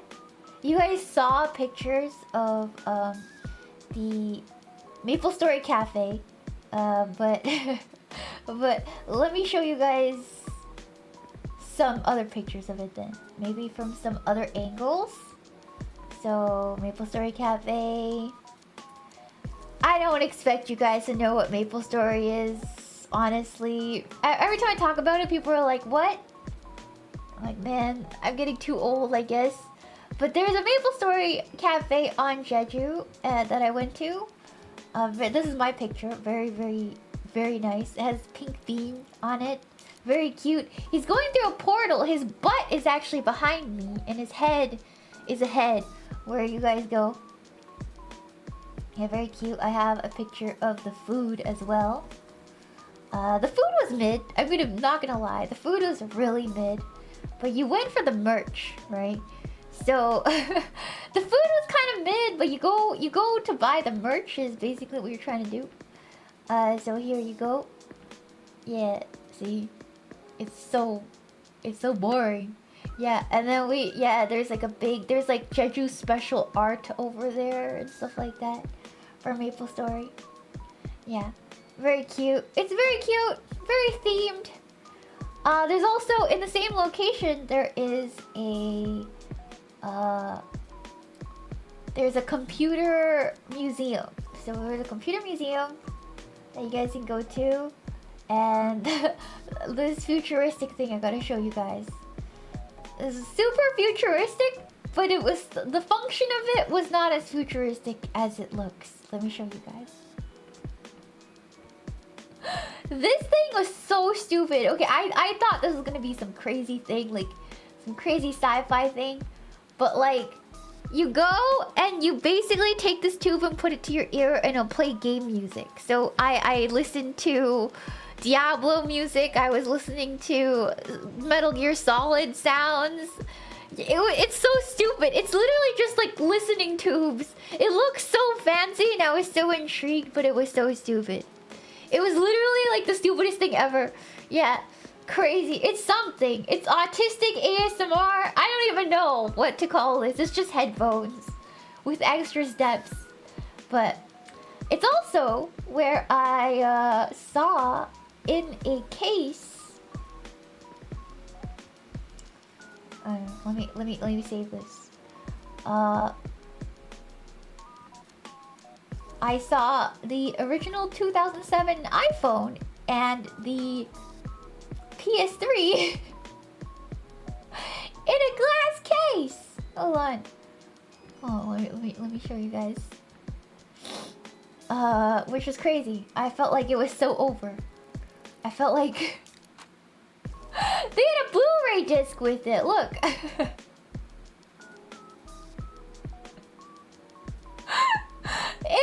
It's literally an ancient artifact, chat. Look at that. Yeah.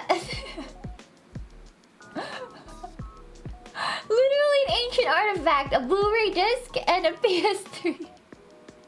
And then also, beside that, in another section, I also saw the iPhone 2007 in a glass case and a little plaque and everything, like an ancient artifact in a museum.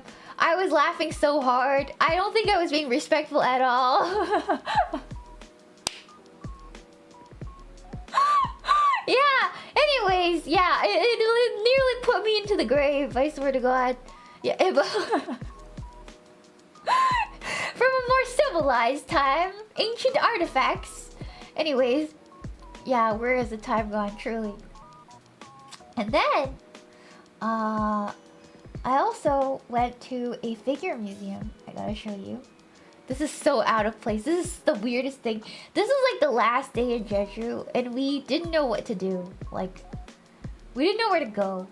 So we went to... Yeah, it's a Slim. I know it's a Slim. It's really messed up. Thank you so much for the show, Bob, Baby Yama. Thank you. Thank you, Bahamut. Europe has the sound of music. Asia has the sound of tentacles. I don't think that joke landed. I don't think that joke landed really well, but thank you for trying, Bahamut. Thank you. Thank you, Ball Crab, for the Shuba. The ancient relics, yes, they speak to me. They speak to me of a more civilized time. And then, we went to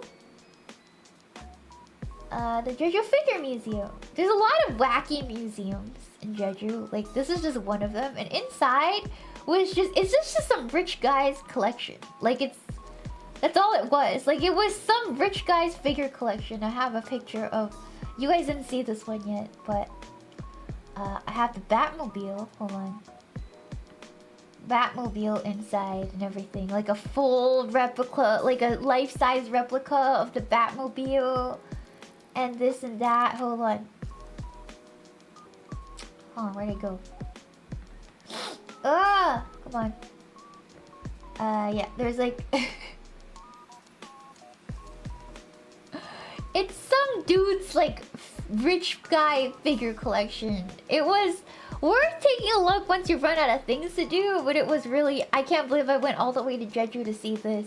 They had a life-size statue of Loki and like a Dark Souls replica, which was cool. Let me show you guys. It was cool, I guess. Hold on. Yeah, it's making people to pay to look at his collection so he can grow his collection. It literally had that vibe to it. It was very disorganized, but it was very interesting. Like, this is Dark Souls 3, which I thought was fun. I've never seen this before. It's a life-size statue of, I forgot the guy's name. Yeah, which I thought was pretty cool. I never saw that before, I guess. Yeah, it was super haphazard. It was cool. And then they had like a full replica of the Iron Man, like Iron Man's workshop and stuff like that, where you could take pictures with it and stuff like that. And then, yeah. And then, let's see. What else? Yeah, Jeju, man. What else can I say? Just Jeju. It was good. It was great. I hope you guys go to Jeju. I went to like Snoopy Museum as well, and Hello Kitty. There's like a Hello Kitty thing, which was honestly kind of mid. It was just like a photo op and merch shop. But the most interesting parts, if you guys had time to go to Jeju, would just be like the nature stuff. Unfortunately, GBF broke her foot in a previous adventure, so she couldn't do any of the hikes. I really wanted to hike Songsan, Ilchebong, as well as Halastan, but I didn't get to do that. One day I will go back and do all the nature hikes. But yeah, she broke her foot, so we couldn't do a lot of things that I kind of wanted to do, you know. But it is what it is. Yeah, GBF broke her foot like prior to this trip, so we had to take it easy. We had to cancel all the hikes. Yeah. Yeah. Thank you so much for the show, Eggman. Retro consoles are the Sega Genesis and Super Nintendo, right, Shiina? Right. So to me, yes, those are like kind of retro. But no, apparently PS2 is retro now. So yeah, we're completely, we're not even relevant anymore, man. Yeah, it's crazy. It's crazy. I don't even know that kids these days know what a Sega Genesis is. You know, or what a Super Nintendo is, or a Famicom, or whatever. Yeah. Thank you, Baby Amma. Thank you for the shuba.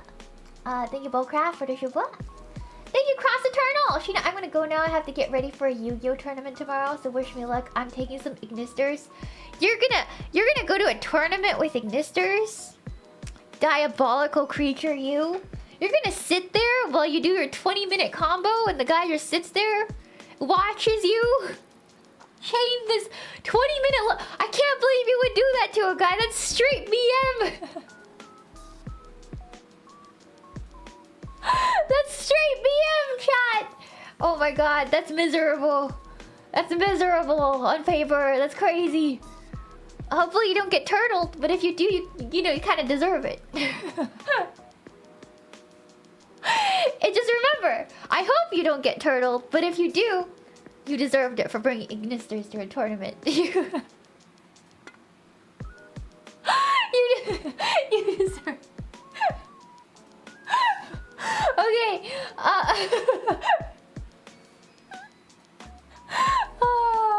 Yu-Gi-Oh turned into who can play solitaire first. No, for sure.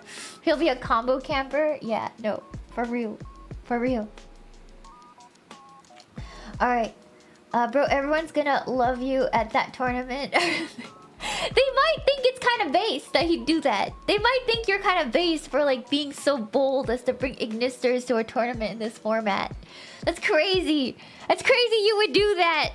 Anyways, turn 1 Ash Blossom. Why would you wish this upon him? I don't think Ash Blossom is allowed in the physical format right now, so I think he's good. I think he's good.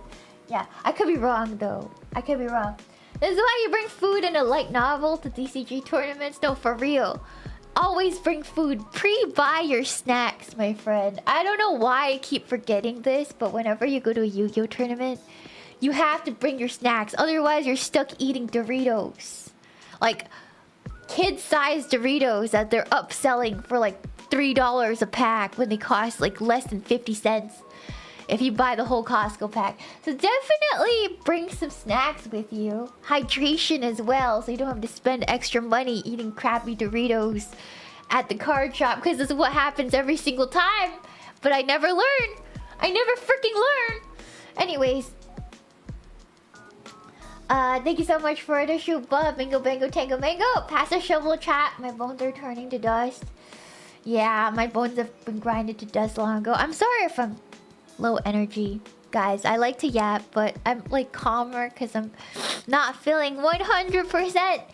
But I'm just happy to be streaming and, you know, have some semblance of a schedule going. Thank God, you know. You're fine. Thank you. I'm sinus debuffed. I am. Yeah. I'm underweight, so anesthesia was rough. I think the most dangerous part out of all the surgery was like the anesthesia, because being underweight, anesthesia gets a little shifty when you're underweight. If that makes sense. Yeah, anyways, I'm still recovering from anesthesia, I feel like. Yeah. Anyways, it's too strong! Yeah, it hits like a freight train. It's kind of scary. Yeah. Probably probably explains why you woke up midway. Yeah, no, it's probably why. It's anesthesia gets a little rough when you're an underweight girl. It's true. A lot of people are sinus debuffed this time of year, but for a different reason. Yeah, for like the spring allergies, right? No, for me it's just congestion because I got my sinuses fixed. Yes. Anyways.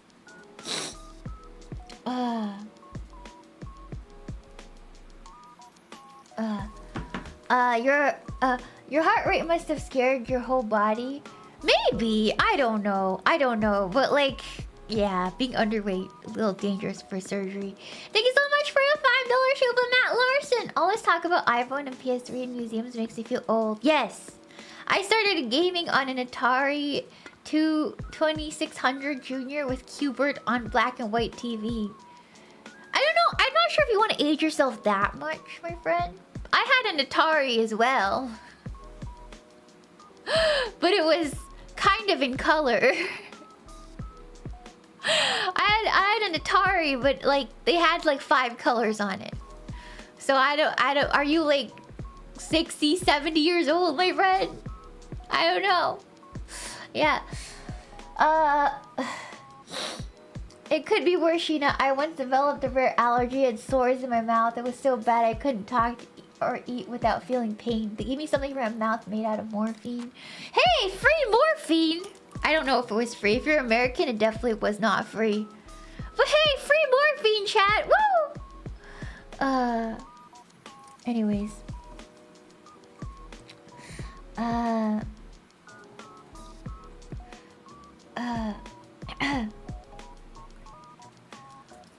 If you're American, it was on a timer. Wait, what does that mean?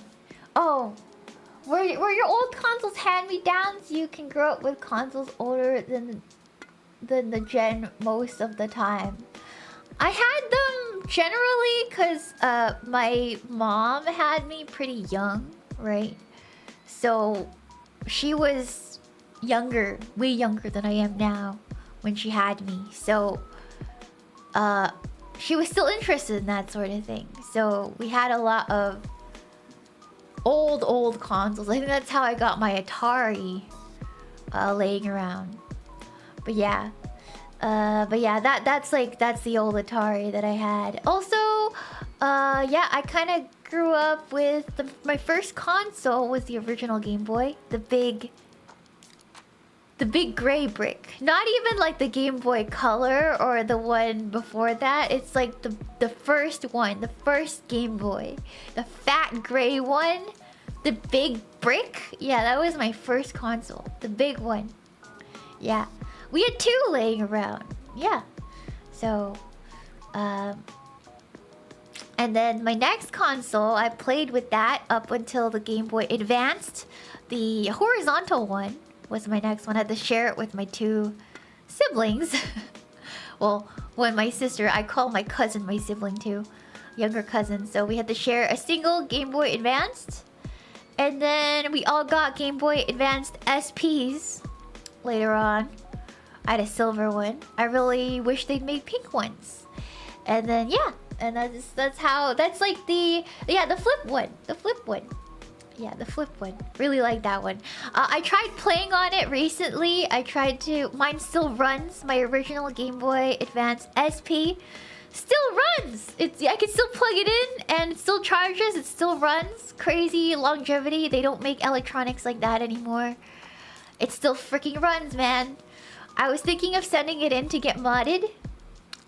Which I think I should. I think I should do that. I think I should send it in to get modded once I financially recover from this trip.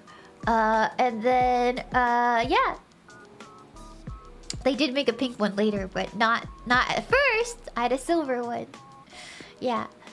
And then yeah, it was a DS Wii. Yeah. I spent a lot of time with DS. The DS had great longevity. Still, I think in terms of Nintendo devices, the DS was the best. It was the best device. I don't care what anyone says. It was the best handheld, and it still is, and it will never be beat. Yeah, it's still the greatest of all time. Yeah. All handheld. I didn't have PC gaming. I didn't have PC gaming up until... I didn't really have PC that could handle games. I played a little bit of League of Legends, like, when I was, like, younger. That was it. But I didn't really do PC gaming. I didn't have a Steam, really, up until 5-6 years ago. Something like that. 6-7 years ago. So it's like, PC gaming's rather new. I wasn't that much of a gamer. Yeah, just casual gamer. I was a casual gamer. Yeah.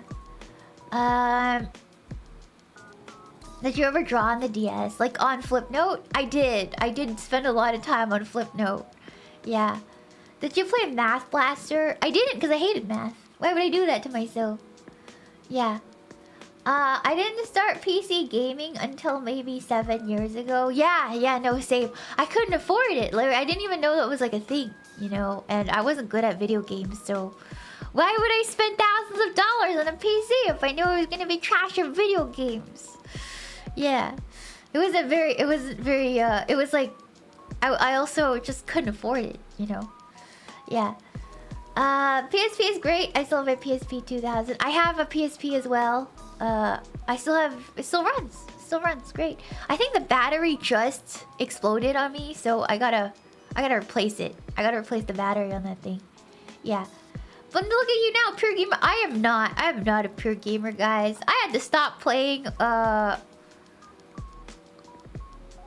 Metal Gear Solid, because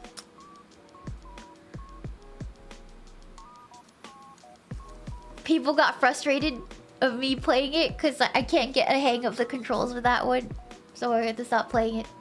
Yeah. Thank you so much for the show, but Matt Larson. I'm in my mid-40s and it was a hand-me-down TV. Ooh, yes. I don't know where my grandpa built a TV from scratch that was black and white, but I don't know where it went. Yeah. Yeah. Yeah, no, the thing is, it's so good, but you guys know every time I play a game, I like to yap for, like, a long time, and people don't like that, especially when it's a game like that, so I just, well, I guess I'm not gonna play it then, because I can't promise I won't yap for, like, a couple hours. Yeah. Thank you so much for the Shuba! Or 20 months! East Kowloon. Thank you for 20 months. I really appreciate it. Thank you. Yeah. Yeah. Screw them. They want to play game. No. It's fine. It's fine.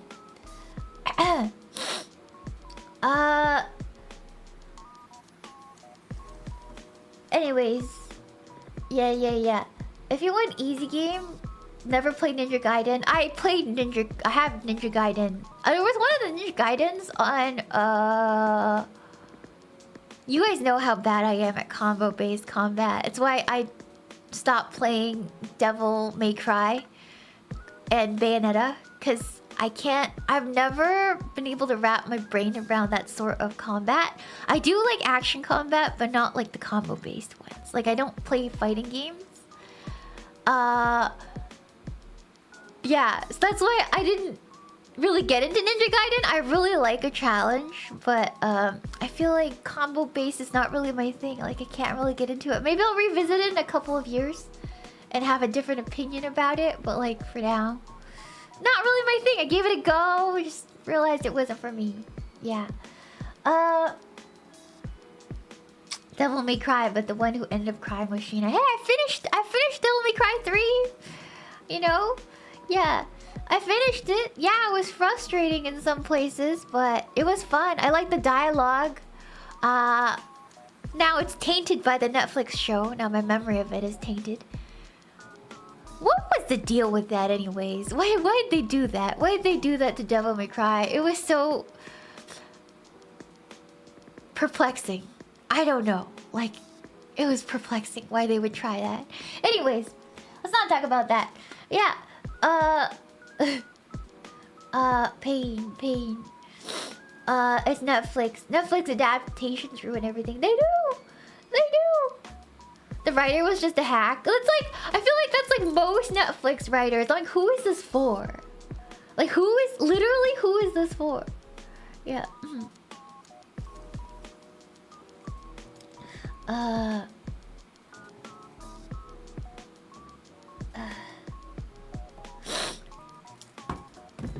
The writer screwed the whole thing.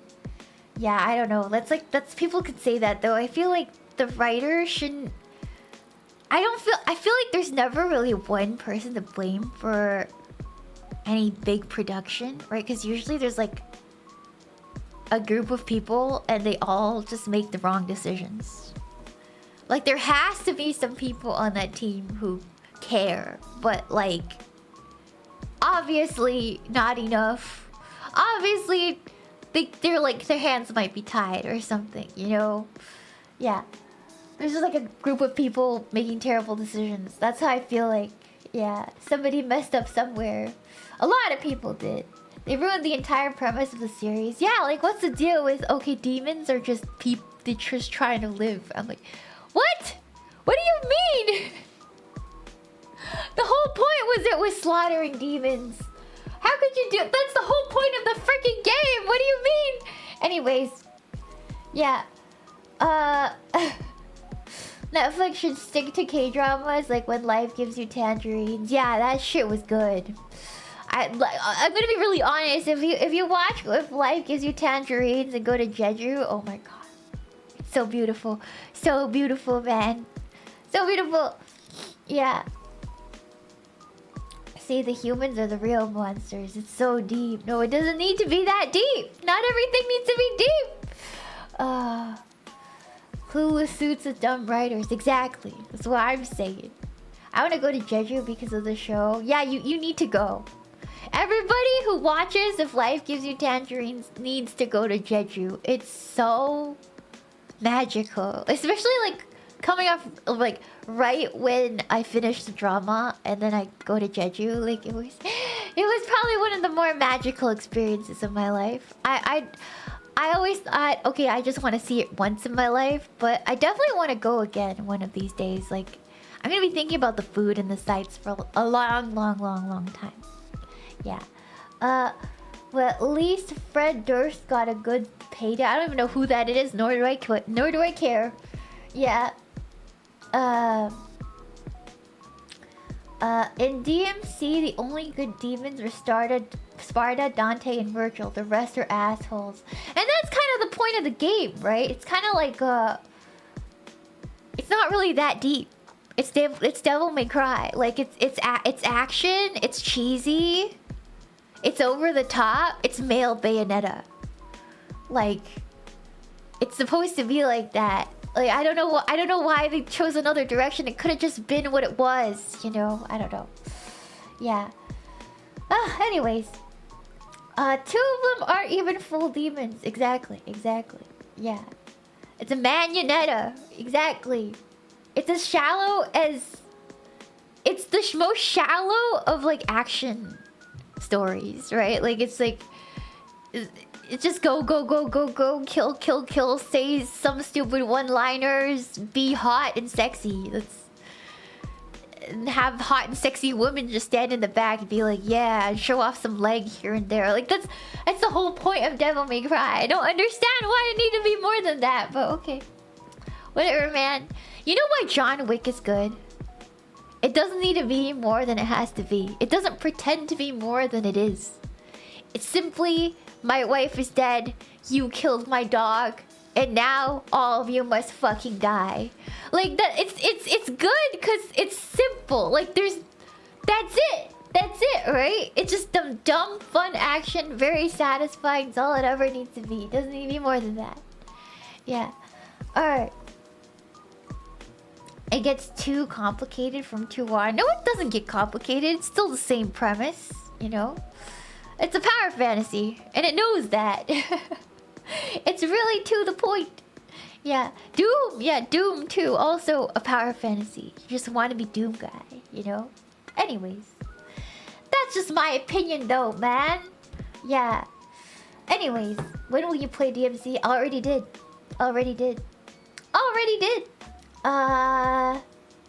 Thanks so much for issue Anonymous. Hey Shiina, sorry I got here late, so I'll probably have to rewatch Divide. I hope you're having a fun stream and feeling a bit better. I am getting used to the swing of things. I don't I talked about this, but like, I'm really anxious. Like really anxious right now. I don't know. My mental state is not too good. I think one post-surgery blues. I heard it's like a thing. Cause like your body keeps you alive, and the stress, and all of a sudden like recovering from that puts a lot of people in the blues. So I have it right now. But also, well, you guys know GBF is. She's away now. She actually didn't go home. She flew off to Japan. She went to Japan to visit another friend. And she'll be back for her luggage the day we leave Korea. So she'll be back for a little bit. But I'm a little stressed because, to be fair, GBF and I haven't really hung out like this intensely since we were like teenagers. And since then, she's noticed that I've gotten a lot more antisocial. Like, she had to sit me down and be like, do you not like hanging with me? Do you not like hanging out with me? Because you don't have a lot to say, like, ever. I was so discouraged because I thought we were having fun, you know, but I guess I've gotten a lot more antisocial or quiet over the years. I just never really noticed how bad it got, I guess. I feel really guilty, and not gonna lie, I don't think she's gonna hang out with me again because I'm not fun. Like, I don't talk enough about anything. I don't have anything to say. I don't know. I'm just not really that interesting, I guess. Yeah. I don't know. I don't think... I don't know if she'll want to hang out with me again. I think that's just like... It's just the reality of it. Yeah. So, I don't know. Yeah. So, apparently, I used to be a lot more sociable when I was younger. And now, I'm nowhere near the amount... I feel like I was always kind of like quiet, but... I think it got worse, like a lot more worse over the years, especially with streaming too. I became like very private for a long time, and recently I'm starting to come out of my shell, but yeah, it's nowhere near what it used to be, so I don't know. I'm just a little anxious about it. Yeah. Yeah, I did tell her this. I did tell her all of this, but I think that there's a chance that she won't want to hang out with me again. After this, just because I'm not really... I don't know how to talk to people anymore, or like properly, I guess. I'm really awkward. Yeah. Anyways, yeah. Yeah. I don't know. We'll see. Brainworms. It's not like talking to chat, right? Like when I'm talking to you guys, it's like whatever, like a lot of everything. You guys find me interesting, I'd hope. But like real life is not really like that. Like I don't want to yap people's heads off. Over here, obviously, it's cause I need to yap. That's the content, and the setting makes it so if I don't talk, then there's nothing to listen to. But in real life, there's other things going on, right? Like if you're going on public transport, you're trying to navigate, trying to communicate, or go to places. It's kind of like, it's kind of hard. It's kind of hard to manage. It's like very overwhelming, I guess. Like, for example, like I guess one of the days we have very different styles. So she's like avant-garde, all black, you know, kind of tomboyish almost. And I'm very girly. You guys know my style. So a lot of the times when we visit places, like the stores that we shop at or visit are going to be like very different. So there's one day where I had this long laundry list of stores I wanted to go to, and I'd started with a makeup store because I thought like, well, if I go to a makeup store, she likes makeup too. So we go in and I start like picking up a couple things that you can only get in Korea. And she wanted to go somewhere else. So I was like, okay, yeah, you can go. So she left, right? So she left, and we thought we'd catch up later. And so on the way, because we're going down the shopping street, I'm definitely going to be distracted by window shopping. So I'm going to go into some stores and stuff like that. And I lost track of time doing that. And then so she ended up waiting for me at a cafe, like a Harry Potter cafe. She's really into Harry Potter. Yeah, and I got sidetracked a little bit, right? So I just thought we were doing our own thing, I guess. Yeah, I guess we were doing our own thing cause she left at the makeup store, so I thought, oh, like I guess we're doing our own thing. So we were doing our own thing, and I just gave her like a list of like shops that I thought she would really like, you know, prior, and I just told her where they were.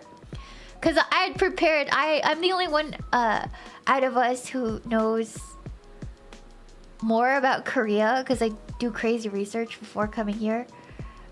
Even for her, like I'm like, oh, this is her style. We should definitely go there. So yeah, I thought she just wanted to go do her own thing. So at the end of the day, I guess she was really sad that we spent the day separately. But then I was like, wait, but you ran off first, so I thought you didn't wanna like go to the stores that I wanted to go to. Cause I'm used to being like, I guess in groups, I'm used to not being like the main person. Like I'm not really like the leader in a lot of those situations. I tend to go with what everybody else is wanting to do. And I don't really...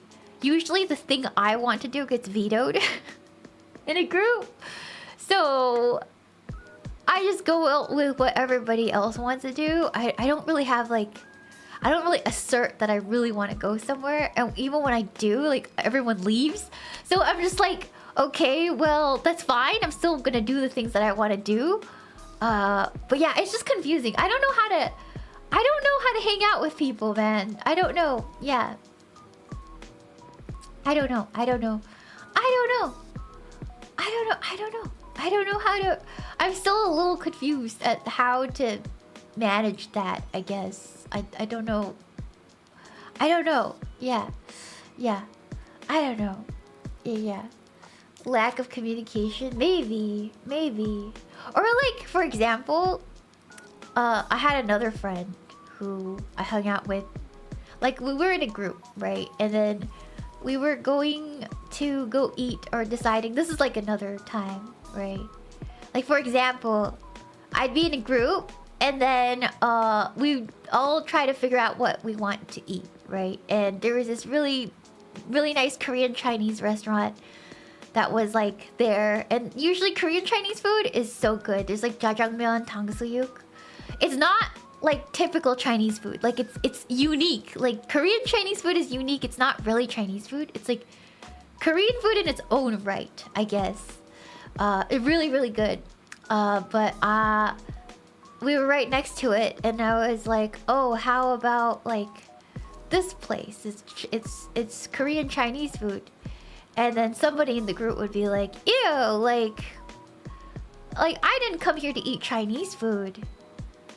And I know that they don't know anything about Korean Chinese food. I know that they don't know. But also, I don't have the energy to like explain like the softly, actually, it's actually really good, trust me. I don't have that energy. I'm like, if they say something so extreme, right? Like if they say something like, oh, I don't want to do this, then I'm not gonna argue it, right? Like, even though they didn't understand what they were saying, I didn't want to be the one explaining, because I feel like it'll sway their opinion too much. Like, it'll make me sound like I really want to do that or eat that, when I'm actually kind of open to whatever other ideas they had, you know? I didn't want them to bend over backwards specifically for me. I want to hear them out first, right? But yeah, we ended up going to somewhere really mid. And I feel just went to the Chinese restaurant. But it's hard for me to communicate. I don't know how to navigate social situations like that, so it's really hard for me in groups. Yeah, it's hard. I don't know how to talk to people. I don't know how to talk. Or maybe I did used to know how to, but it's gotten a billion times worse since. Yeah, I don't know. I just feel a little sad because I feel like I'm gonna lose all my friends at this rate if I don't learn how to mask or be a normal person. I'm not gonna lie, I had like a good cry over it last night. I was like, man, like, I feel like I'm gonna lose all my friends because I don't know how to like be human. Yeah, I don't know, man. My few little friends, I'm struggling a lot with that right now. Yeah. Yeah. Anyways. Yeah, that's the brainworms right now. It's not even brainworms about stream. I feel like my real life is giving me more brainworms than stream ever could. Goddamn! Real life giving me tons of brainworms, not gonna lie. People are hard. Yeah. Yeah. But I'm glad, I'm thankful for GBF for her communicating or trying to communicate with me at least, because I think most people would just stop talking to me. But she actually made the effort to explain her worries. I really appreciate that. Like that's a trait you don't really find in people these days, you know? Like to be direct. If that makes sense. So, thank you so much for the Shuba! Pragmistro, move over, gay best friend. We're filling in Sheena's social needs. I feel like this is the only place I'm comfortable talking to people is on stream. I don't know, man. It's hard. It's hard. Yeah, I've regressed a lot over the years. I think ever since I quit my office job, I've just been regressing, like really, really bad. Like it used to not be this bad. It was always kind of bad, but never this bad. Yeah. Anyways. Yeah. Yeah. Thank you so much. Yeah, I mean, GBF is really, like, social. Like, she has a lot of friends everywhere, all over the world. And she's really... She says she's introverted, but I think compared to me, she's, like, extreme extrovert. Like, compared to me. Even she's considered an introvert by normal people's standards. But I'm, like, beyond that. I'm, like, beyond what she is. When I look at GBF, like... Holy shit, you're so social and like you're such a social butterfly, you're so cool. But then I think most normal people would find her as an introvert, but for me, she's like an extrovert. Yeah, I don't know, it's hard. It's hard. Ooh.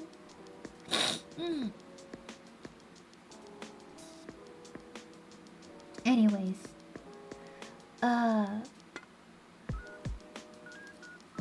What do you talk about in social situations? Nothing. What do you talk about? Like, imagine if you're at dinner, right? And you're eating food and you're like, wow, this is so good. I never had food this good before.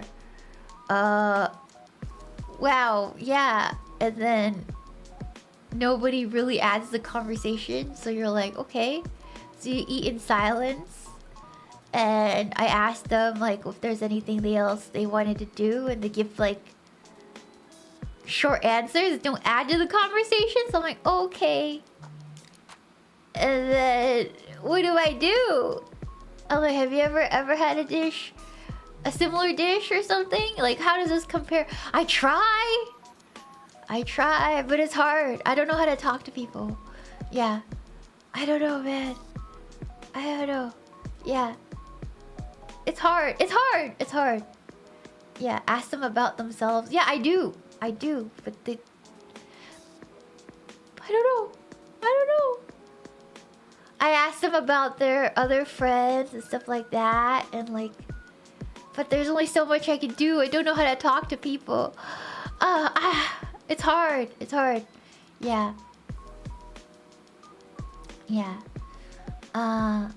Just talk about solo leveling. I don't actually know a lot about solo leveling. I never actually, like, concentrated on it.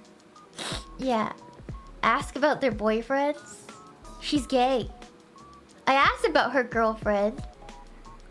Turns out I met her like a long time ago. So I don't know. I don't know, man. I don't know.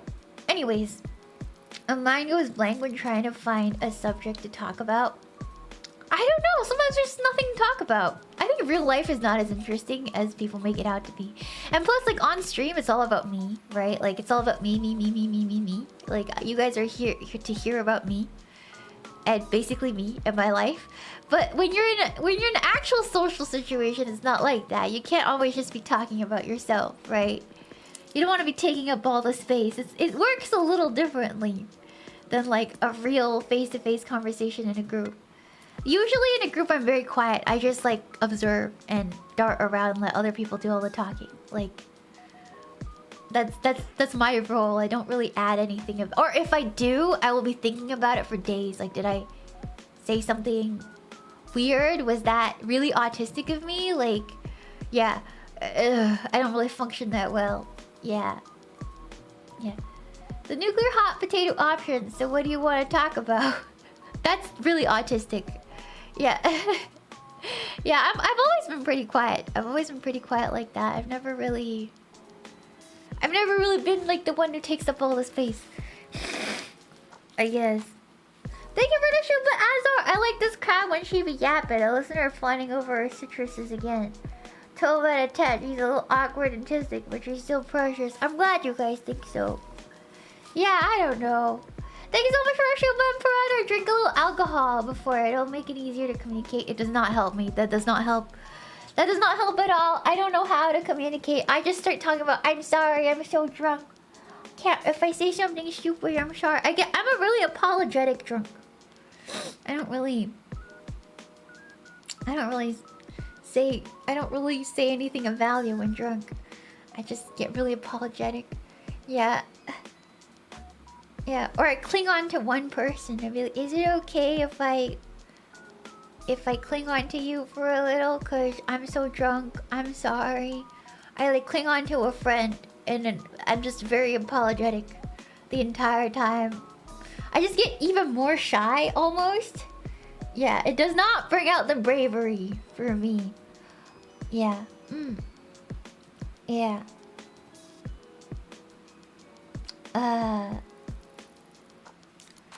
Yeah, talk like it's a collab. You don't think I have trouble in collabs? After every collab, I crash out. I cry. After most every collab, I go to my room and cry about it. It's true. They're not easy for me. Yeah, I'm like, did I say the right thing? Did I take up too much space? Yeah, after every collab. Yeah. Yeah.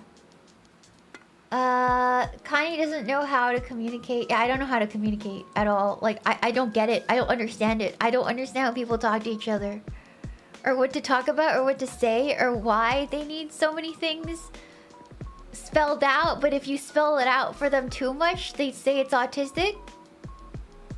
They're like, okay, don't explain yourself, but also explain yourself. Like, at all times. I'm like, what does that mean? I don't get it. So yeah, I get people mad at me when I don't explain myself enough, and then I get people mad at me when I explain myself too much. I don't know what I don't get it. I don't get it. Somebody please explain. Yeah. Anyways. Yeah.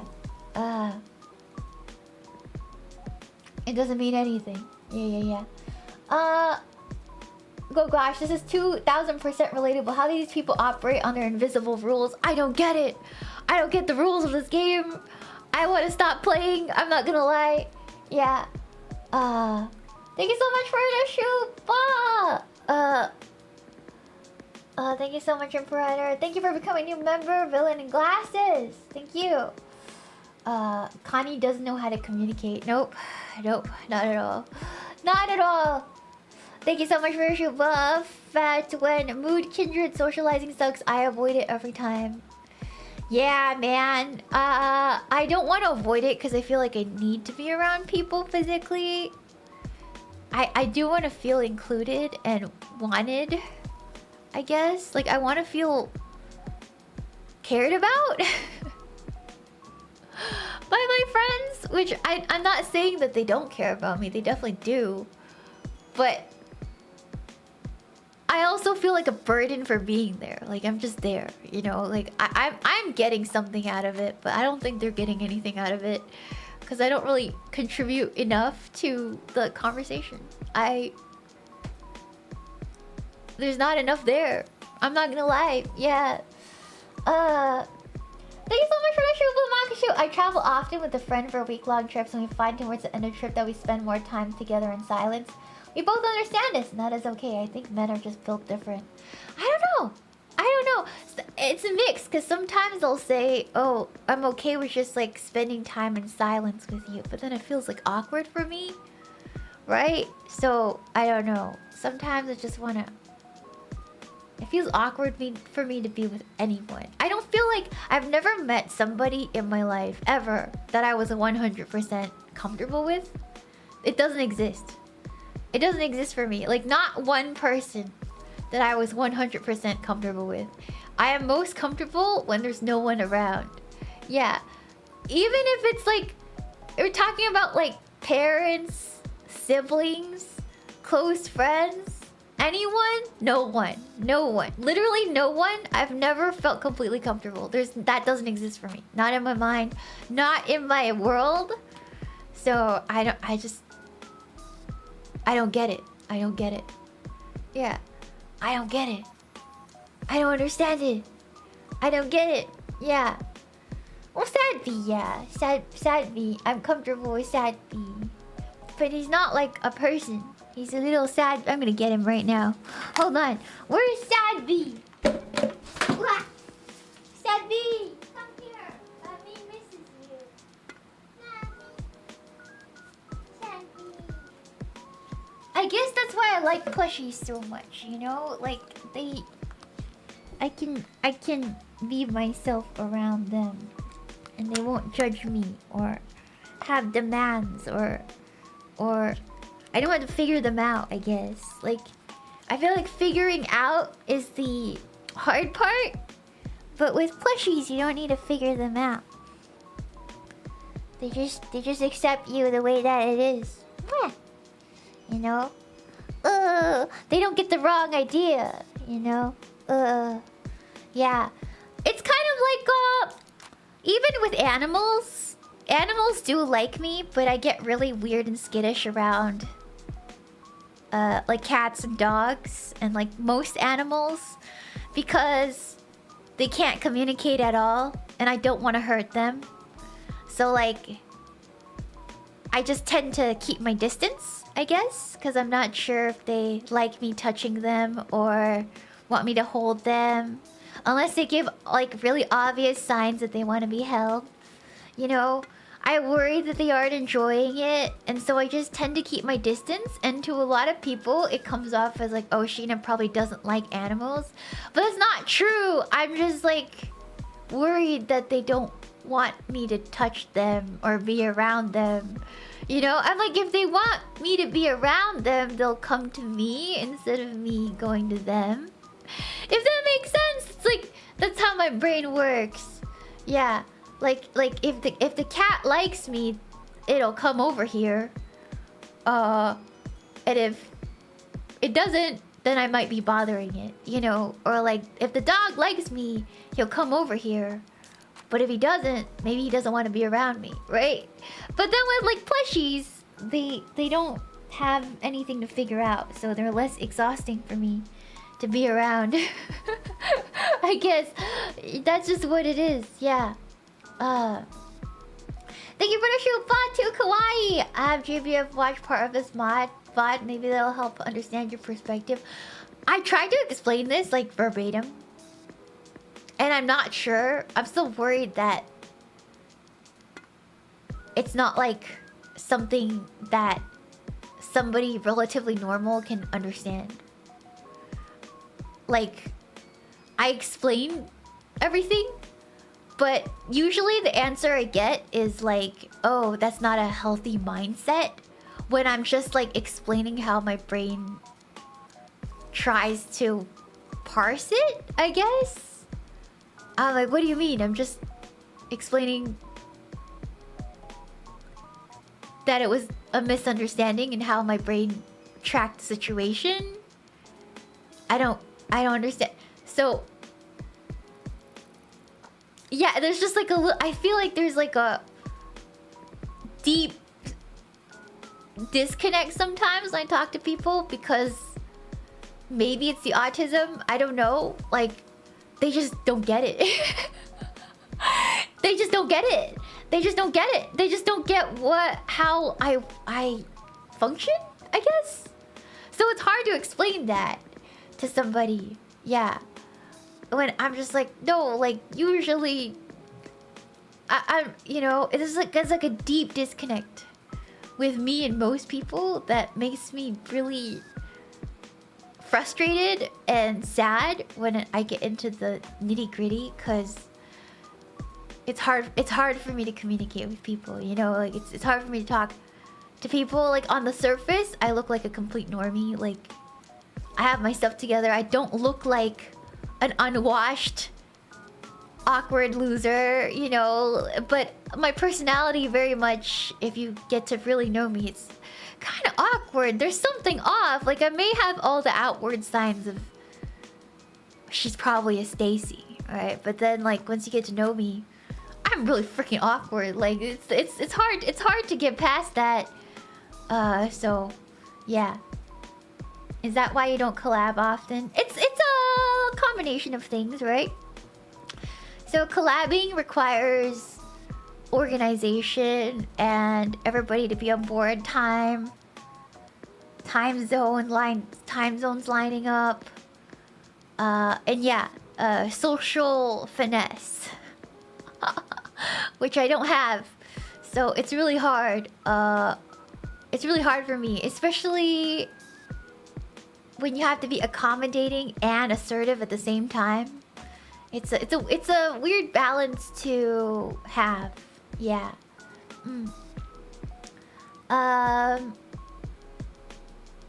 It's not even imposter syndrome. It's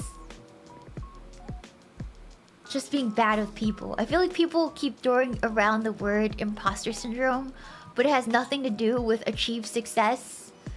It just has everything to do with me being unable to socially handle groups. And that has nothing to do with feeling like an imposter. That just has everything to do with being socially inept. It's not, yeah. It's different. Yeah. I think they take a share of one of those roles and they expect it of you, but I look at it like group projects. Yeah, I've never done well in a group project. Yeah. You don't know when it's your turn. Yeah, when do you talk? Like, when do you talk in a collab? Like, you don't know. Are you being overbearing in a collab? You don't know. What if somebody's in a bad mood and you're accidentally annoying them and you don't know because you don't get the cues? Or you cheer them up, but they take it the wrong way or something. Or a joke doesn't land the way that you thought it would. You know, it's hard. It's hard, yeah. There's a lot of moving parts, you know. It's exhausting. You sure you're not putting too much blame on yourself? Well, enjoy your collabs when they happen.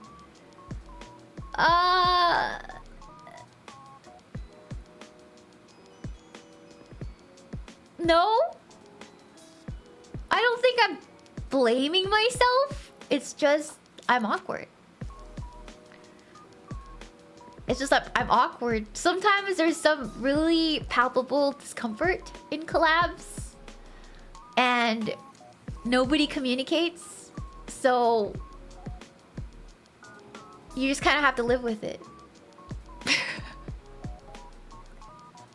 Like somebody will be obviously really upset, but then nobody will really talk about it, so you just kind of have to sit there with that and wonder if you did something wrong. Yeah, it's sometimes really awkward. Yeah. So you just gotta sit with it, man, and kind of, yeah. Someone hand me the talking stick because I don't know when to be quiet. Yeah, it's just awkward. I don't know. I'm like, did I do something wrong? Did something happen? You know? A lot. There's a lot. There's a lot. There's a lot that goes into that. Or like, if you don't talk, you're like, oh my god, my viewers probably did not enjoy that because I didn't get an opportunity to talk at all. There's a lot of brainworms. A lot of brainworms. Yeah. Anyways, you're explaining general awkwardness. I think we can relate to that. Yeah, it's awkward sometimes. It is what it is. Yeah, I think you get in your head in regards to this. Take your time and try not to overthink. It's hard not to overthink because I would be nervous because I'd sense that something's off, right? And then I talk to somebody else and they're like, "Oh, it's probably not a big deal. Like you're probably overthinking this, right?" And I was like, "Okay," and I don't think about it. And then it always turns out to be a problem.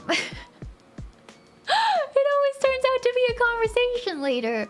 I like knew something was off, so it doesn't really help. Doesn't really help. Yeah. Every single time. Every single time, chat. Literally every single time. Yeah. Yeah. Anyways. Yeah, and then we need to talk. And then it goes into we need to talk territory, you know? So I'm so anxious, so hard. Yeah. I think it's not like I didn't have a good time. I really did have a good time with GVF. I think that after this, I think I'm gonna limit my vacationing with friends to like 1 or 2 weeks. Because I think after that, they really start understanding how deeply awkward I am. And it makes me uncomfortable.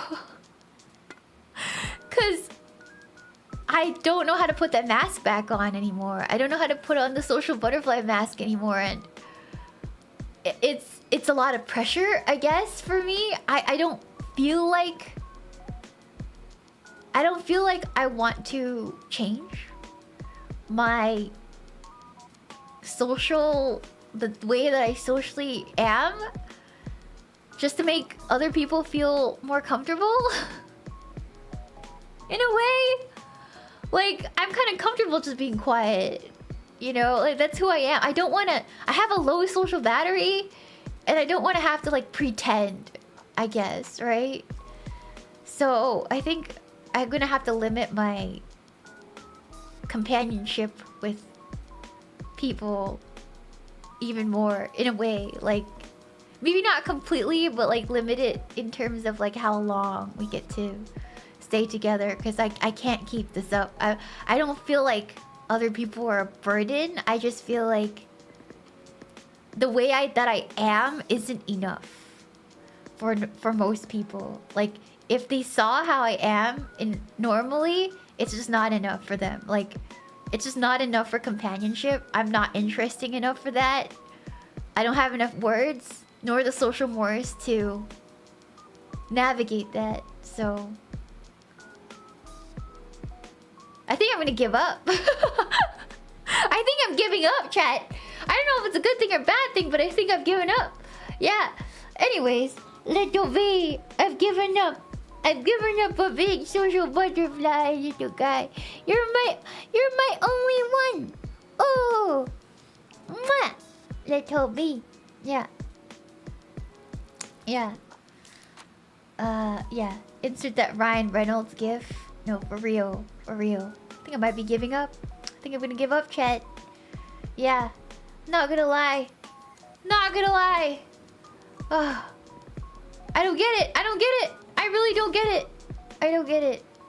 Yeah. It's just a little uncomfortable. It's a little uncomfortable, I guess. It's okay being a little uncomfortable, but I just kind of realized I'm never gonna fit in anywhere. I think that's what I'm grappling with right now. Is like I'm never gonna fit in anywhere. I guess that's fine. I guess that's fine. I'm gonna have to come to terms with that. Yeah. Anyways, it'll feel different once your nasal passage clears up. Hopefully. Yeah. I fit in here, I guess. You'll find your spot eventually. Hopefully. I don't know, man. Yeah. I do so many things. I have so many interests, and I'm interested. It's so easy to get me interested in something. I have my hobbies, and yet I don't fit in anywhere. It's hard to explain this feeling, right? It's hard. Yeah.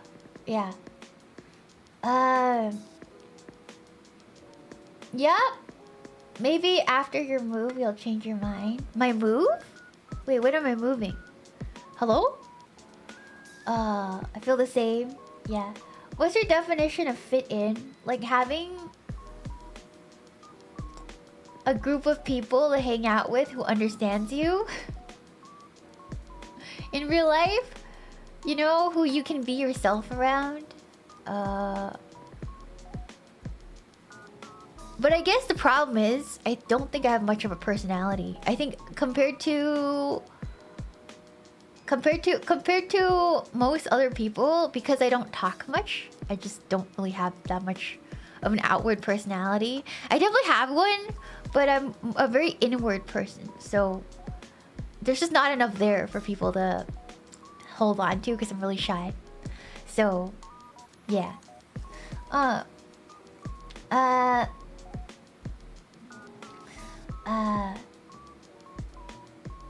So you mean someone beyond the face girls that you meet up with in person? I only meet up with the face girls like once in a blue moon, so I don't really have anyone physically to hang out with, and I really need it on a regular basis just to be around somebody else outside of the house.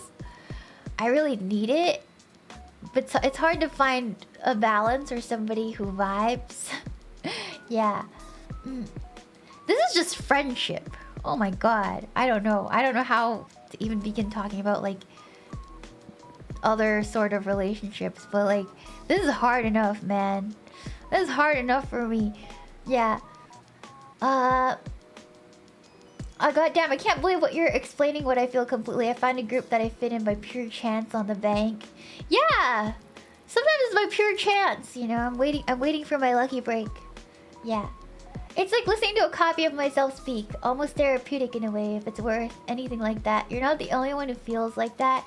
Yeah, it's why I overcompensate a lot. Like, I spend a lot of time working on my physical appearance and like my outward health, because that oftentimes is the only thing that gets people interested in what I have to say or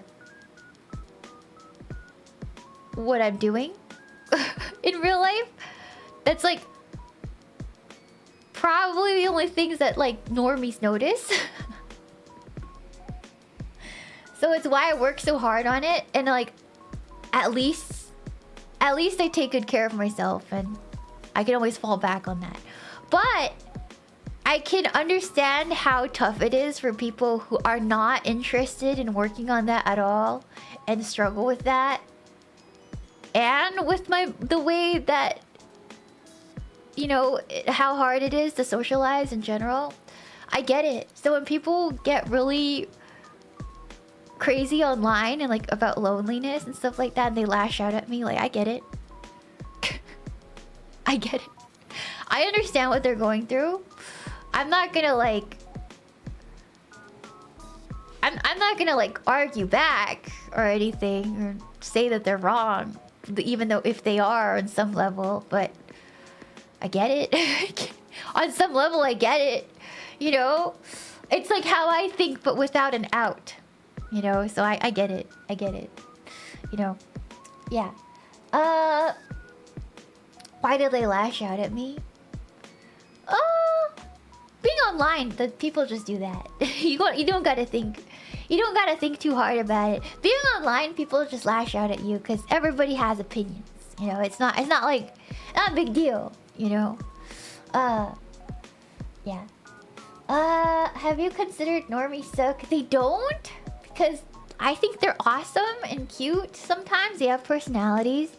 It's just that their brains don't work in the same way that I do, so there's a mismatch. But I'm interested in what they have to say and their interests, and they do know things about things, right?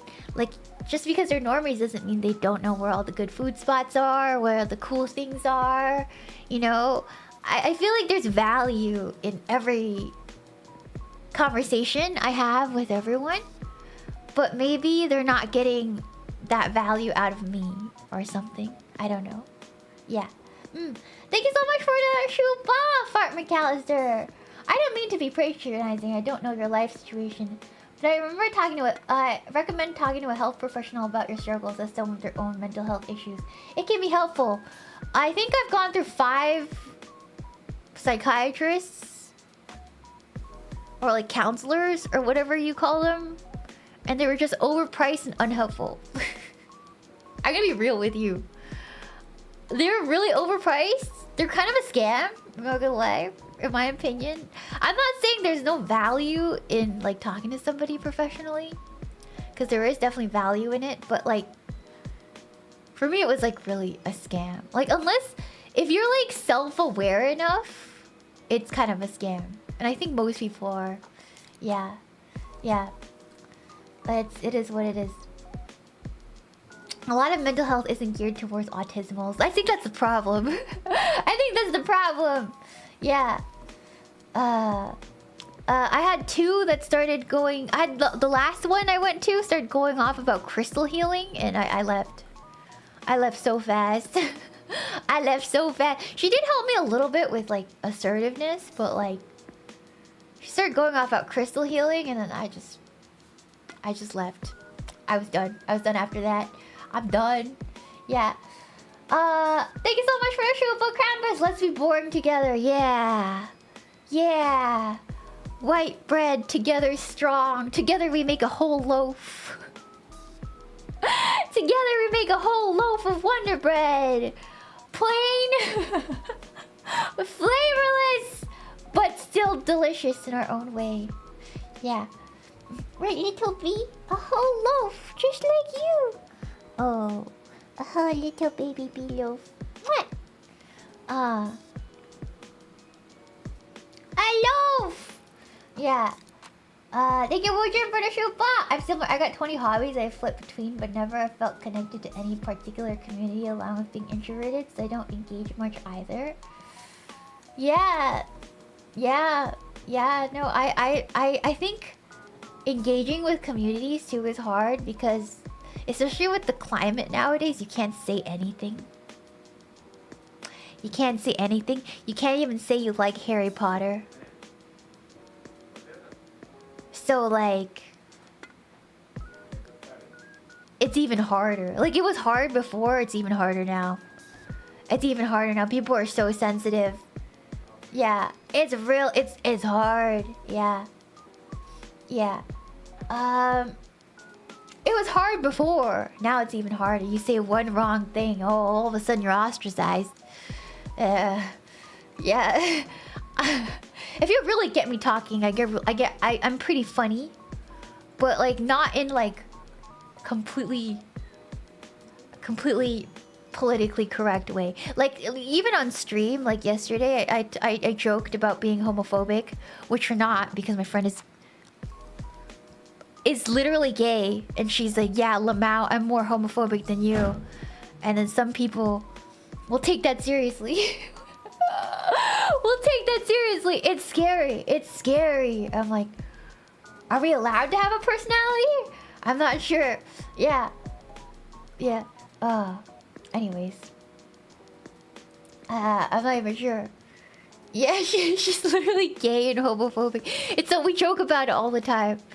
Obviously, she's not homophobic, but like, we joke about her being homophobic. I'm like, I don't think anyone hates the gays more than you hate the gays, GBF.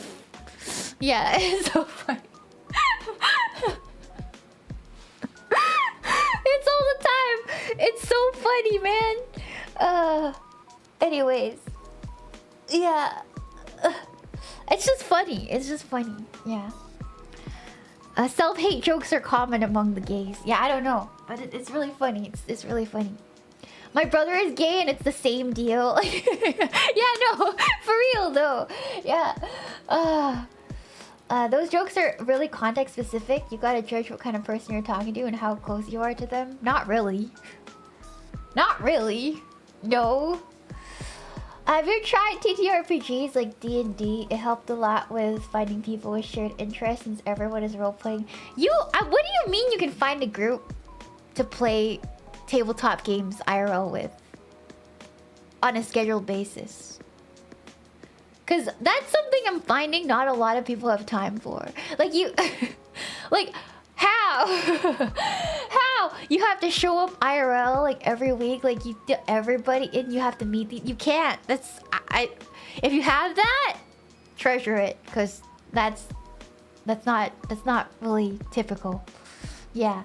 It's a commitment. It's hard to commit to people you've just met, for sure. Yeah. Anyways, yeah. So we play online. I can't even find an online gaming group. Literally me, man. Yeah. Weird social brainworms, I guess. Yeah.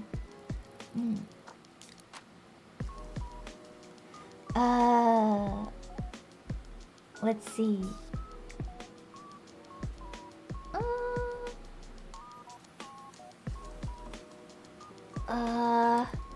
Me and my gay friends love making gay jokes with homophobic slurs from our country. No, like the gays, you know, I talked about this a lot, but like, you know, the bundle of sticks slur. It's on an uptick of use lately, and then obviously there's some, you know, super red pill people on the internet that are like, oh my god, the world is healing. The F word, the F slur is being used more now. And I'm like, my friend, the gays, that's all the gays. The gays are using it now. They've reclaimed that. They call themselves that. That's why the use is up. Nobody uses that word more than the gays themselves. That's why it's on an uptick. Yes. Okay. Yeah. Reclaiming, not derogatory. They call themselves as a joke. Yeah, it's really funny. Yeah. It's really funny. It's their word now. Yeah. Right, little bee? Oh. You're so cute. Oh. Self-hate for... No, it's not even self-hate. It's so funny. Oh my god. Yeah. Man, I can't use it because they think I'm one.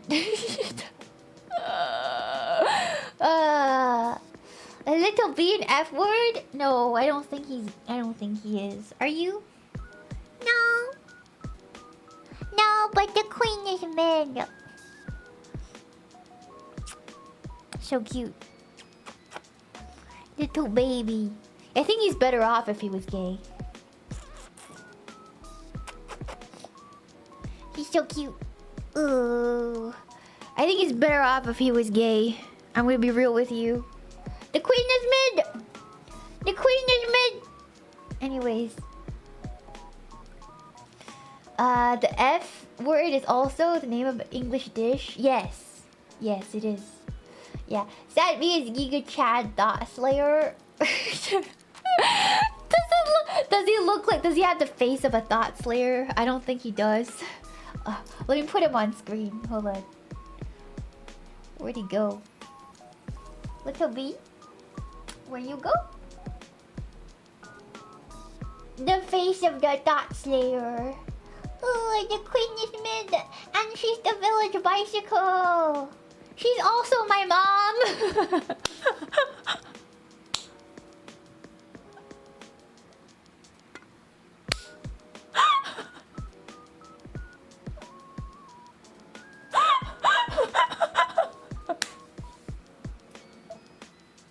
She's also my biological mother. That's why I have a new mommy.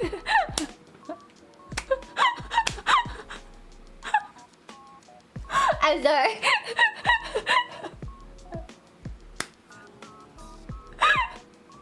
Little B really do be like.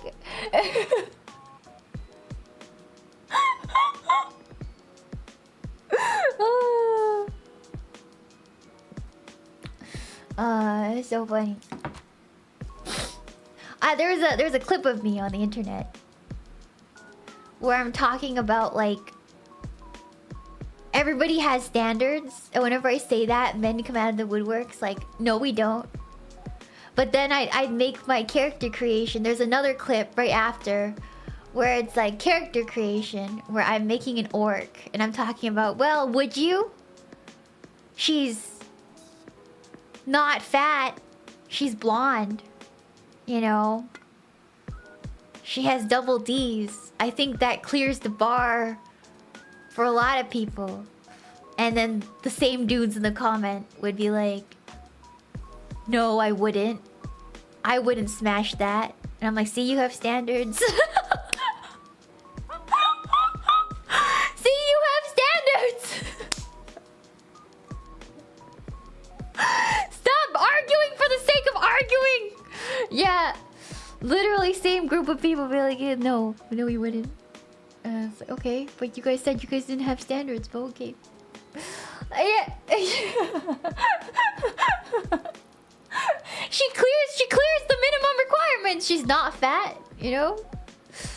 Yeah, she's probably a nice girl. She's just a little green. What's wrong with that? She has a pulse, you know? You get some sweet double D's on top of that, you know? Probably some beautiful orcish cooking, you know?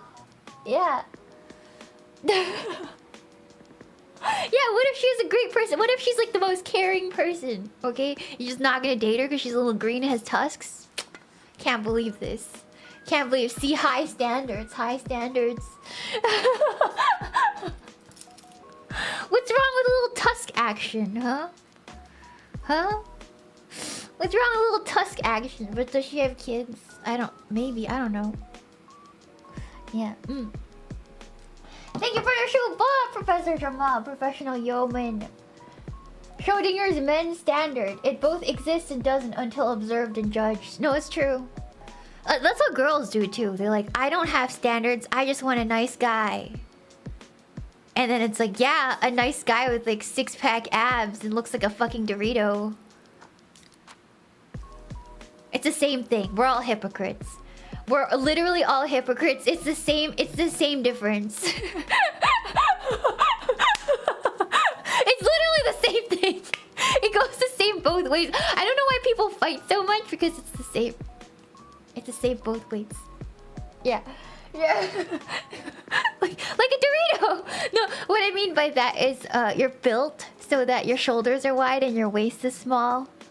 So you're built, your upper body, like your shoulder to your waistline is like an upside down Dorito. Yeah. Yeah. Yeah. Yeah, the Dorito torso. Yeah. Thank you, V, for the shoe. But I would, unless they have that really strict warrior culture standard where I have to fight in a ring to death for her love. That's true. That's true. No, I don't think. I hope not. I don't know. It depends on which orc tribe, I guess. I wouldn't know. Thank you so much for the shoe, Bahamut. It's like Uncle Ruckus from the Boondocks. I gotta watch the Boondocks, guys. I realized I watched a couple episodes of the Boondocks. I never really like watched it deeply, so I don't really understand the characters. I think it's time I understood the Boondocks. I don't even know who Uncle Ruckus is. Alright, maybe I gotta watch it. I mean, I like Trailer Park Boys. How bad can it be? Alright, hold on. Okay. Yeah, hold on. I think you'd like it. You think I would? Okay, maybe. Where is it airing? Can I watch the Boondocks on Netflix? Only seasons 1, 2, 3. Okay. Usually it's how it is with cartoons. Yeah. Thank you, Douglas MacArthur, for 18 months. British cigarette gang for real. Yes. One of my favorite shows ever. Okay, I should definitely watch. It's definitely exactly your type of humor. Okay, I'll watch it. I'll watch it, guys. I'll watch the Boondocks. All right. Yeah. Let's do watch along. Maybe members only. Maybe members only Boondocks watch along. That'd be really fun. Yeah. Thank you so much for the shoe bond, Nick Morillo. Well. Is that an Uncle Ruckus joke? Cause I don't know who that is. I don't know Boondocks. I only know like the two main characters, like the character with the poofy hair and the character with the braids. Yeah, that's like all I don't even know their names, but like that's all I know. Yeah.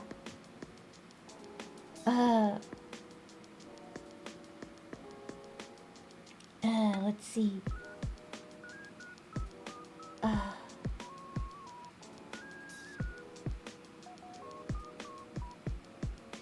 Anyways.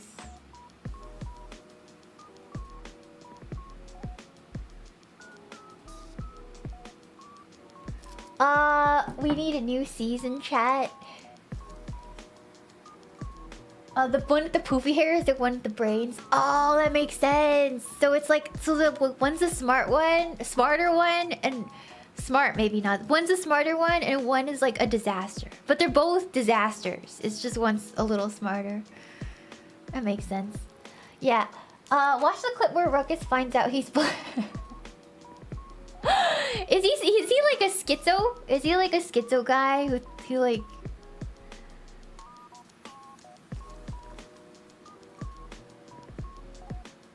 I see. That's that exists. That exists. Yeah. There are like Asian grandpas who like hate Asians. They think they're white. That exists. I've met some of them. Yeah, no. If he's one of those, and I know who I don't know Uncle Ruckus, but I know exactly the kind of character he is. That's kind of funny. Yeah. If he's that, I know who Uncle Ruckus is. Yeah. 100% it exists because I've met them. Because if you're actually like Asian or like, I don't know, then you definitely know somebody like that. It's like on the nose. So funny. Yeah. Thank you so much for the show. Running joke. I love you, a pimp named Slickback. What does that mean? What does that mean? I gotta find out, I guess. Thank you so much for the 14 months of member, Louis Cholette. This show will teach you to love the tuba. I don't know. And then I know there's like the Jaden. There's this anime that Jaden. I forgot his name. The other guy was in, and it was like, I watched one episode of it. Wasn't the Boondocks. It was on Netflix, and it was not that great. But it was like I remember the giant Toblerone episode of that. Yeah, Jaden Smith. It was really weird. It was really. I feel like that was a fever dream. The giant. Yeah, Neo Yokio. Yeah, that was really weird. That was like a fever dream. Yeah, that was trash. I don't understand what was going on there. I don't know. Yeah, that was weird. That was weird. I'm like, I watched it and I was like, I don't get it. I don't get it, man. Yeah. I don't know. Is it still on Netflix? I have no clue. That's just cringe. This is actually great. Okay. I will keep that in mind. Yeah, the Big Toblerone episode. They use a lot of his tweets for dialogue. Why? Jaden Smith isn't even that interesting of like a guy. I would say I don't even find Jaden Smith like that interesting. I don't get it. Yeah. Yeah. Anyways, his tweets are insane, but like, what kind of insane? Because for me, insane tweet. You know what? You know what's funny? Kanye West, his existence. I don't know what's going on, but it's insanity. I remember when he was banned off of Twitter all those years ago, his last tweet was like, I don't have a manager, I can't be managed. And I'm like, he's literally... If Kanye West was a VTuber off his rocker, it would make total sense. Like if Kanye West was a VTuber who was like insane, like I wouldn't even bat an eye. I'm like, yeah, another day, it's another fucking Tuesday. But he's like one of the biggest rappers of this age, so that's what makes it like insane to me, right? Like he's such a schizo. It's so funny. Yeah. He's been off his rocker for a while now, and it's kind of entertaining to watch. But I watch with a bit of concern, but it's also too entertaining to like fix. Is that evil of me? Is that evil to say? Is that evil to say? Cause like there's a lot of outrage about Kanye West, but I just see him as a circus sideshow. Like, I think life would be much less interesting if Kanye wasn't schizoing out. Like, you know what I mean? Is that an evil way to see the world? Is that an evil way to see the world? It might be, right? But like I see all the outrage, like, oh, he should be taken off, like he shouldn't be given a platform. But like, it's more funny and interesting that he does, because I don't think he can actually change the world or have any real impact except be entertainment, which is his job. And I can't say it's not entertaining. I'm gonna be real. I can't say it's not funny. I can't. You don't have to agree with anything. The full absurdity of Kanye West is entertaining. It's just so absurd. I don't know. Yeah. Anyways, you think it's all an act? I think he's genuinely insane. But like, is it not entertaining? Like, I don't think he's acting or playing it up. I think he's insane, like unironically. But it doesn't mean it's not entertaining. Right? I don't know. Like yeah. Like yeah. Anyways, yeah, it's entertaining to watch his crazy, yeah. It's kind of sad if you think about it. Don't think about it. Just watch the train wreck and enjoy it. I don't know. Yeah. Pain isn't boring either. Exactly. I don't know. I just think life's more interesting that way. I think life would be a lot more boring if somebody wasn't schizoing out. You know? Like, for example, in Korea, there's been this scandal with this, like, actor who kind of slept with a really young actress who then lost her career and was blacklisted, and he got exposed, and so it's like a huge scandal. But like his crying face is like a meme and everywhere because his downfall, and now he got into that mess. It's bad, but it's still entertaining. You know? So yeah. So Hyun Kim, yes. His crying face is like a meme now. It's bad. It's bad news, but it's entertaining. Life would be much less interesting if it wasn't. People didn't have questionable behavior. You know? You know what I mean? And he actually hurt somebody, so it's a little less funny. But Kanye is just off his rocker completely. Like, if you're taking Kanye seriously, I don't think you should be. He's just off his rocker. He makes life a little spicy, I guess. He's the spice of life to me. Yeah. Shiina, you would be addicted to telenovelas. What do you think I do on my spare time? I might not watch Latin American telenovelas, but I do watch Asian ones, Korean, Chinese ones. Yeah. Maybe he's sane and not us, and not sane and not us. I don't think he's sane. I don't think he's sane at all. Yeah. In my humble opinion, nothing tops the big orange. That's a whole circus. I don't know what that is. Yeah, I watch Chinese Korean slop all day for a reason. I just think it's entertaining to watch a hot mess unfold itself. You know? Yeah.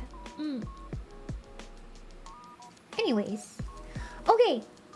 I think that'll do it for today, guys. Sorry for the brainworms. I've just been struggling a lot mentally lately for IRL reasons. I'm struggling, chat. I can't even lie. I don't even know. Yeah. Yeah.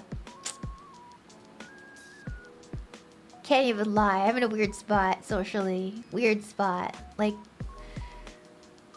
the exterior doesn't match the interior. I guess is what I'm trying to say. Like, the exterior doesn't match the interior. So, it's hard. It's hard. Yeah. Yeah. Anyways. Ojo Shiina. Ojo Shadby. Shadby, you're gonna spend time with mommy today? Mommy has to see the doctor again. You wanna come? I'll go later. I go to the doctor with mommy. Oh, little babe. Oh, we're gonna get docs on the train. Maybe not. Maybe I'll stay home. Yeah, maybe it's best you stay home, little guy. Ah, he's so cute. Alright. Ojo Shiina, Ojo Nip Nop. Thank you for, you know, listening to my inner monologue. I appreciate it. I feel a little better now. I talked a little bit, I guess. I'm so awkward. I don't know how to fix it. I don't know how to fix it. I don't think it's everyone else who's the problem. I just don't think there is a middle ground there to have, I guess. Is my worry. I don't think there's any middle ground to be had. They're not doing anything wrong. But I don't know how to be human. I don't know how to do this. I don't know how to leverage anything else. Yeah, anyways. Ojo Shiina, Ojo Nipna. Bye-bye. I love you guys. I'll see you guys, I think... Was it tomorrow? No, not tomorrow. The day after tomorrow. Or was it tomorrow? For game? For gaming? Ghost of Tsushima? No, the day after tomorrow. Tomorrow, Jelly's coming back, and Jelly's coming back tomorrow, and Dizzy new outfit. So I will be away. I will be going to stationery stores and taking a gander, taking footage for you guys for another stream. So keep tuned for that. All right, and thank you for your donos. I'm obviously struggling a little after surgery, but it really helps. You know, it really helps. It really helps with donos. Some of it will go towards whatever inks I decide to buy. If I buy anything. Tomorrow. So, yeah. Thank you for all the support. I really appreciate it. Thank you for remembering. If you're remembering, I really appreciate it. Thank you. Plus, good fun. Thank you for joining in if you're new and staying. If you're, you know, if you're hanging around, it really means a lot to me, okay? It really means a lot to me. Yeah. Yeah. Have fun on the last week of your trip. We know we care about you a lot. I'm actually gonna be streaming a lot this week. Cause I'm trying to save money now, cause it's coming down to the wire, I'm not gonna lie. I'm trying to save money now, so I'm actually staying home and eating at home a lot. I think I'm only gonna eat out like 3 times more, and then the rest of the time I'm actually cooking at home. At my accommodations, because yeah, it's expensive, you know, traveling. So yeah, gotta stretch those funds, man. Gotta stretch the last bit. Yeah. You make streams so enjoyable, Shiina, and us butter cookies love being here. I'm glad. glad. It makes me really happy to hear.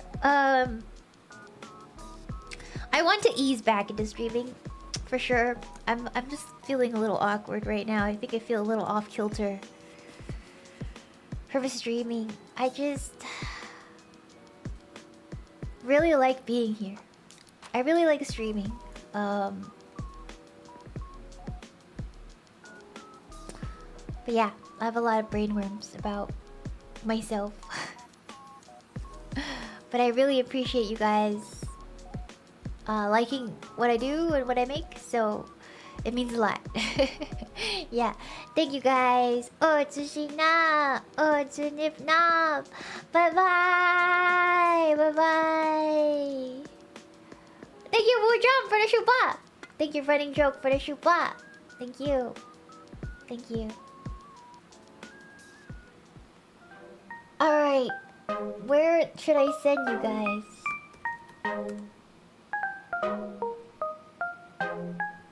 Oh my god, there's a lot going on.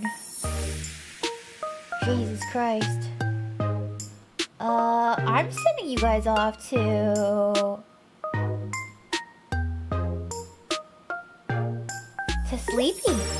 I think we're going to Sleepy, chat.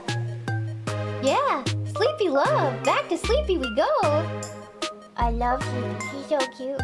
I love Sleepy so much. I love all the new invaders. I don't know. I love the vibe that they bring to FaZe. I'm gonna be really honest. I love the vibe they bring. They're all so cute, and if I may say so, like, they're everything I wanted some other streamers to be. Like, there's some streamers I watched and I keep watching, but I'm not gonna name them, but I feel like they're everything I want those streamers to be. If that's the best way to describe it. Like, they're so good. They're so good. Yeah. Anyways. Okay, hold on. Hold on. Let me push you guys over to where you guys need to go.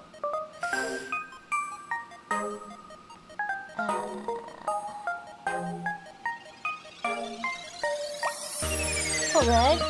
Ugh. It's so slow. Why is it so slow? Okay.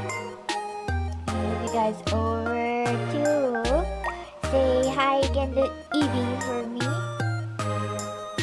Cutie Evie. Alright, they're playing Roblox together. It's so cute. Alright. Oh, Tsushina. Oh,